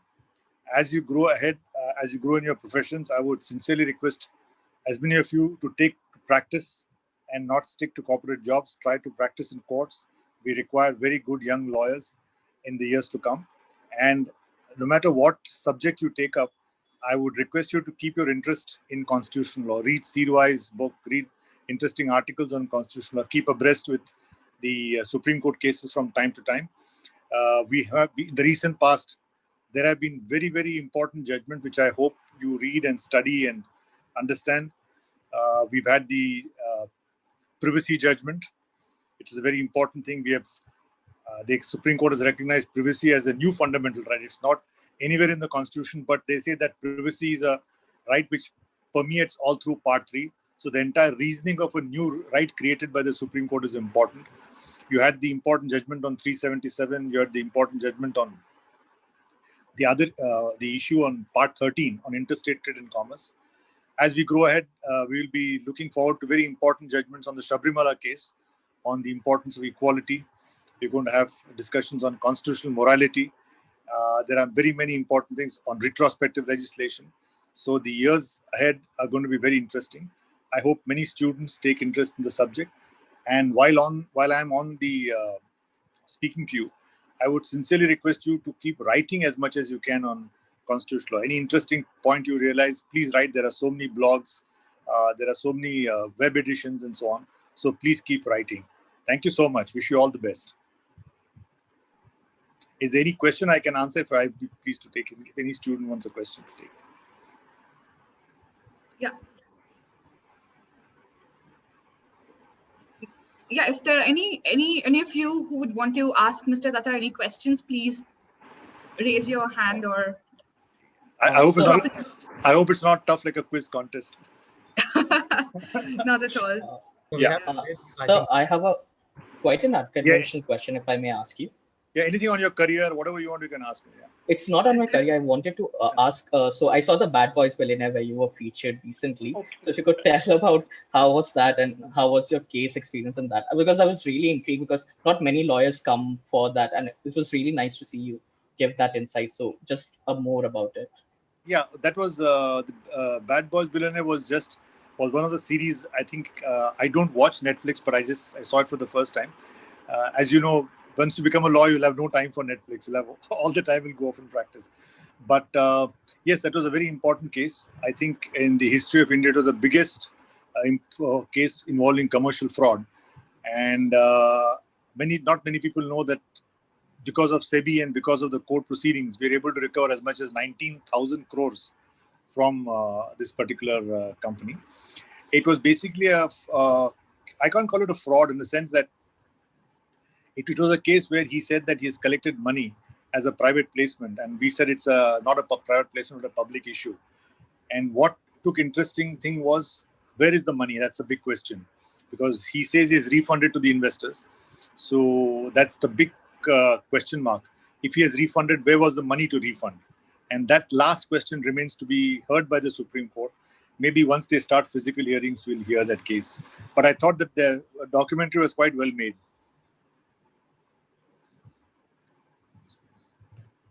Do we have any more questions? Raghav, did they indicate any?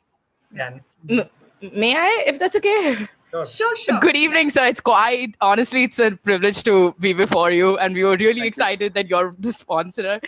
Sir, I have a question pertaining to criminal law as a career per se. And quite honestly, it seems lucrative towards the end in life, but in the initial years, it's quite a struggle because people want to get into civil law more than criminal law. And I mean, I don't want to get my gender into this, but could you shed light on the fact that how do we make sure that we can also get elevated, because there are not too many designated criminal lawyers, I have noticed.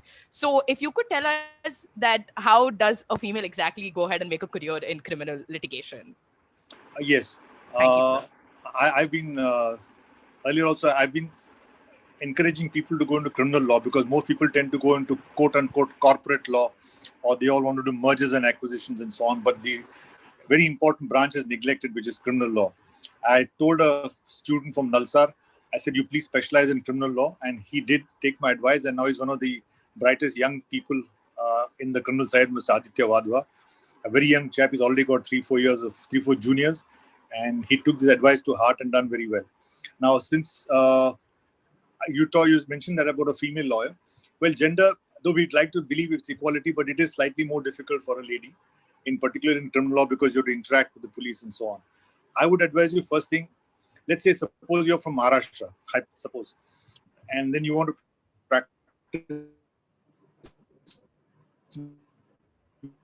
criminal law, because all things are in Marathi. So if you have knowledge of the local language, it is interesting. Suppose, like I'm living in Chennai, but if I'm going to be a criminal in Chennai, it'll be slightly difficult because I can't read and write Tamil. So one important thing for criminal law, if you know the local, it's important. Secondly, I would advise you to get into trial advocacy. You go into the magistrate court. Don't worry about, that's where you'll learn the real rope, whether it's civil law or criminal law. Go before the trial court, go before the magistrate court, learn it. And I think you should focus on doing as much of work of yourself instead of going to the Supreme Court and assisting some senior. Better to go into a trial court in your own city or in your own town and start the work. There is a great scope for women lawyers. I can tell you that there are some very successful women lawyers in the profession in Delhi, in Madras, and so on. They're doing extremely well. So if you're serious about, and I think basically if your heart is after criminal law, then just chase your dream. Doesn't matter. Where are you from? Which part of the country are you from? Sir, I'm from Bombay itself, but Marathi is a pain, I'll be honest. I would love to move to Delhi just so that I can speak. No, but no. Sorry to. I'm also from Bombay. I'm from Bombay actually, in Pune, but I have settled in Chennai. But for you, one advantage is the script is the same. Whether it's Hindi or Marathi, you use the Devanagari script, so you got a big head start. Whereas suppose you are in Hyderabad, and then if you did not know Telugu, the script is completely different. So since you speak Hindi at home and you understand Hindi, it won't be so difficult to read. And moreover, if you've been born and brought up in Bombay, then you'll have a smattering of Marathi. You'll know your friends and your colleagues and so on speaking Marathi. You would have heard, they understand the language, local language. But the point I'm making is, if you want to be a trial lawyer initially, a knowledge of the local language will be a definite advantage. Just as if you want to be a tax lawyer, knowledge of accountants is an advantage. The point. So yes, go ahead and become criminal lawyer of India. Sir, might I add a small follow-up if that's okay, please? Please go ahead. Unfortunately, we're discouraged to take up an LLM course because we want to get into litigation, and more so, I want to do criminal litigation. I am being discouraged for taking up an LLM course in US or UK because it might not help my litigating career. would you still stand by that principle, or would you say an education abroad, it's a matter of 9 months, quite honestly. In the larger picture, it doesn't make a difference according to me. But can it enhance my career if I were to come back and become a criminal lawyer? Well, I personally believe that an LLM abroad is not going to be very useful to a criminal lawyer or a tax lawyer. That's my personal view. Of course, it's now fashionable for everybody to go abroad. Everybody has to get an LLM. If you don't get an LLM in a foreign university, then something is wrong with you. So that's particularly more so because opportunities are more than when I was there. But if you want to be a trial lawyer in criminal law, an LLM abroad will be a waste. You can do LLM in one of the Indian universities because you can do LLM by theses. Suppose you like criminal law and you want to work on, say, rights of women or the rights of rape victims or whatever you want. So it'll be an LLM abroad for a criminal law will not be worth it. It'll be a waste of your time and your father's money. Thank you, sir. Yeah, thank you so much. Not many people agree with me, but yeah. Yeah, thank you so much. Mr. Datta, I have one last question. I think we can close after this. So, I mean, we have a lot of non-law students, students from engineering colleges and other disciplines who've made it to the finals of today's quiz. Could you tell us a bit about the importance and relevance of engaging with the Constitution by non-law students and generally non-lawyers? Yes, you see, if it's a non-law student, then he need not know all the details of the entire, but the Constitution is very long. It's about 300, almost 400 articles long. And we have all 11 schedules. So he need not know everything. But I would advise them to go into the fundamental rights, directive principles. And if they are, say, for example, if they're into commercial side, they're working in the corporate sector, they're going to work in the corporate sector as MBAs or something. Please understand the chapter on commerce, on taxation, how the taxes are paid, how the monies are distributed. Like there's a full chapter on GST, some articles are important and studied. But you should know the chapter on fundamental rights. There are many, many good books. In fact, there's a recent lovely book called 16 Stormy Days by Tripur Daman Singh on how the First Amendment was drafted. Fascinating. So there are a lot of books on how the Constitution was started. And those who are non-lawyers, I would advise them to start with Granville Austin's India commentary on the Constitution, a cornerstone of a nation, how the Constitution was drafted. It's a fascinating account. So there's lots to see, yes. Sir, in fact, that question of the stormy days was one of the questions in ConQuest this year. We had it as part of our knockout round. Oh. So I was very happy to. So if I may just ask last question, one of the other things is that. Yeah, you can. I'm free. How if you were to say if young children today were to engage with the Constitution, because that kind of is when they start thinking about really looking at careers or even engaging with the Constitution, or what would be your message for children in their 11th or 12th standard or 10th standard? How do you think they should engage with the Constitution, and what would be your advice to them? Well, see, for young students, it'll be difficult for them to ask them to read a commentary on the Constitution. It'll be very dry. It may get boring. They don't understand. It's full of footnotes and cases and so on. So for them, I would repeat the advice of reading a book like Granville Austin's Cornerstone of a Nation. And Mr. Arun Shuri has written some good books on courts and the judgments. Some of Arun Shuri's books on law, and they are quite important. He's written on reservation, for example, called Falling Over Backwards. That's another issue which is burning point for young students.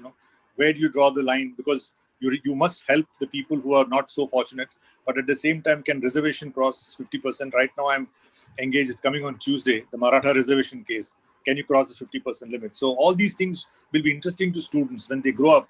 So they can read on reservation, they can read on fundamental rights, they can read about Dr. Ambedkar, definitely. And there are a lot of books and literature on the steps taken towards writing the Constitution. Like I said, this 16 Stormy Days or Granville Austin and other books, Shiva Rao's books are there. They can read that. Yeah, thank you so much, sir, for making time and being part of ConQuest. So sorry, I got a bit, yeah. No, sir. So I lost you. No, I couldn't hear the last thing. No, we just said thank you so much for making time and supporting this initiative year on year, and for making time and being part of the whole event this year as well, although in a digital mode.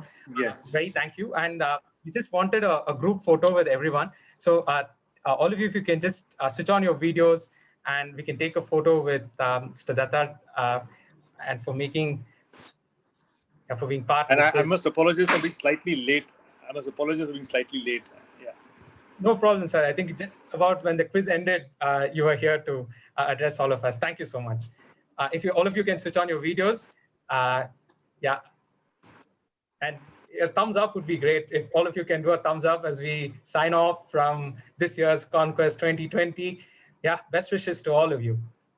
Yeah, and as the team takes the photo, wonderful. And with that, the journey of ConQuest for over 5 years. And this year, it's the 5th year anniversary. And with all the adversity it came in, the team at CLPR really pulled off the digital version of ConQuest. A heartfelt thank you for all the participants from across the country who participated, and variety of rounds that we had, and all the partners from Frederick Norman Foundation to Mr. Arvind Dattar, to the digital partner, ThePrint, who were part of the quiz, the proctors who were in the background ensuring that all the quiz was done in a fair way. For all of you, a heartfelt thank you from the Center for Law and Policy Research team, and from Team Walnut, Abid, Vaishnavi, my team members who did the research behind the quiz along with the Center for Law and Policy Research team. Thank you all. Signing off from Team Walnut, I would like to give my stage to Kritika to do the closing remarks and announce the champion teams of ConQuest 2020. Yeah. Thanks, Raghav. Thank you, Mr. Dattar, for those very insightful comments and addressing some of our questions. I'd like to request Abid to share the slides. I'll start off with announcing the results and then conclude the show. Yes. So we have with us the final scores, and I think Government Law College is coming first. Second prize goes to NIT Jamshedpur, and the third prize goes to Ramjas College, New Delhi. Right? Sorry, yeah, St. Stephen's College, New Delhi. Yes, so we have with us all the three winners. Congratulations to yes, St. Stephen's College and NIT Jamshedpur and Government Law College, Bombay. Yes. Abid, can we go on to the next slide? Yes. Yeah. So a little bit about ConQuest and how ConQuest has panned out in the past 5 years. So as a part of Center for Law and Policy Research's constitutional culture work, we initiated ConQuest in 2016, 5 years ago. And in this very short span, ConQuest has emerged as the most sought out quiz on the Indian Constitution, history, and politics. So the motivation behind ConQuest is to shed light on the importance of understanding and looking at the Constitution, not just as a legal document, something that lawyers or law students have monopoly over, but a political one, the values of which permeate all our lives. The Constitution should transcend these boundaries of courtrooms and law schools and courts and become a part of the common person's vocabulary and life. So keeping this philosophy in mind, we try to get students from across disciplines to engage with ConQuest and give them an opportunity to respond and think about India's rich constitutional heritage. A little bit about ConQuest in numbers. Over the past 5 years, we've had 1,200 plus teams comprising of more than 2,500 students taking part. And in addition to participants, we've had over 12,000 individuals in the capacity of audience members and organizing committee members, etc., who've engaged and built ConQuest to what it is today. A little bit about this year's ConQuest. We've gone completely digital because of the pandemic, and we've live streamed all the 4 regional rounds. And these live stream editions have reached over 4,000 people, not counting the engagement that we've received today. And over 180 teams consisting of 550 students have participated. And this year as well, we saw students from law, engineering, management, medical, and social science backgrounds. Abid, can we move on to the second slide? Yeah. So ConQuest is possible only because we have institutions and organizations who share our vision of building a strong constitutional culture in India with us. And Frederick Norman Foundation has been supporting ConQuest from our first edition. It's a foundation established in Germany in 1958, and it aims to promote the goal of making the principle of freedom valid for the dignity of all people and in all areas of society, both in Germany and abroad. And of course, we've had Mr. Arvind Attar, whom I just introduced and who spoke to us. He's been supporting the prize money for over the past 4 editions. Can we go over to the next slide? Yes. So a little bit about this year's partners. We have Design Brew, which is a Bangalore-based graphic design and creative communications company, which has been designing posters and other visual theme for ConQuest for the past 4 editions. We have ThePrint, a news analysis, opinion and knowledge venture launched in 2017 by Shekhar Gupta. It is sharply focused on politics and policy, government and governance. And we've been partnering with ThePrint as our digital partner for the past 3 years. Next, we have Walnut Knowledge Solution, a Bangalore-based educational organization which designs and executes curiosity-driven knowledge initiatives. And then this year, we have the National Constitution Society as our student community partner. A little bit about NCS. So NCS is a network of constitution societies in colleges, universities, and universities across India that aims to create and sustain a vibrant constitutional culture. With CLPR's support, the NCS in the past 2 years has conducted several events, including student debates, discussions, reading sessions, and film screenings. Through these events, it brought together hundreds of students to deeply engage with the Indian Constitution and its history. So if any one of you who's watching today's quiz or any of the participants is interested to know more about NCS and wants to set up a society in your respective college, please get in touch with Madhavi or me. Yeah, that brings us to the end of today's quiz and end to 2020's edition of ConQuest. I thank everyone for joining us here, as well as everyone who's watching us on YouTube. Thanks, Raghav, and get in touch with all of you soon.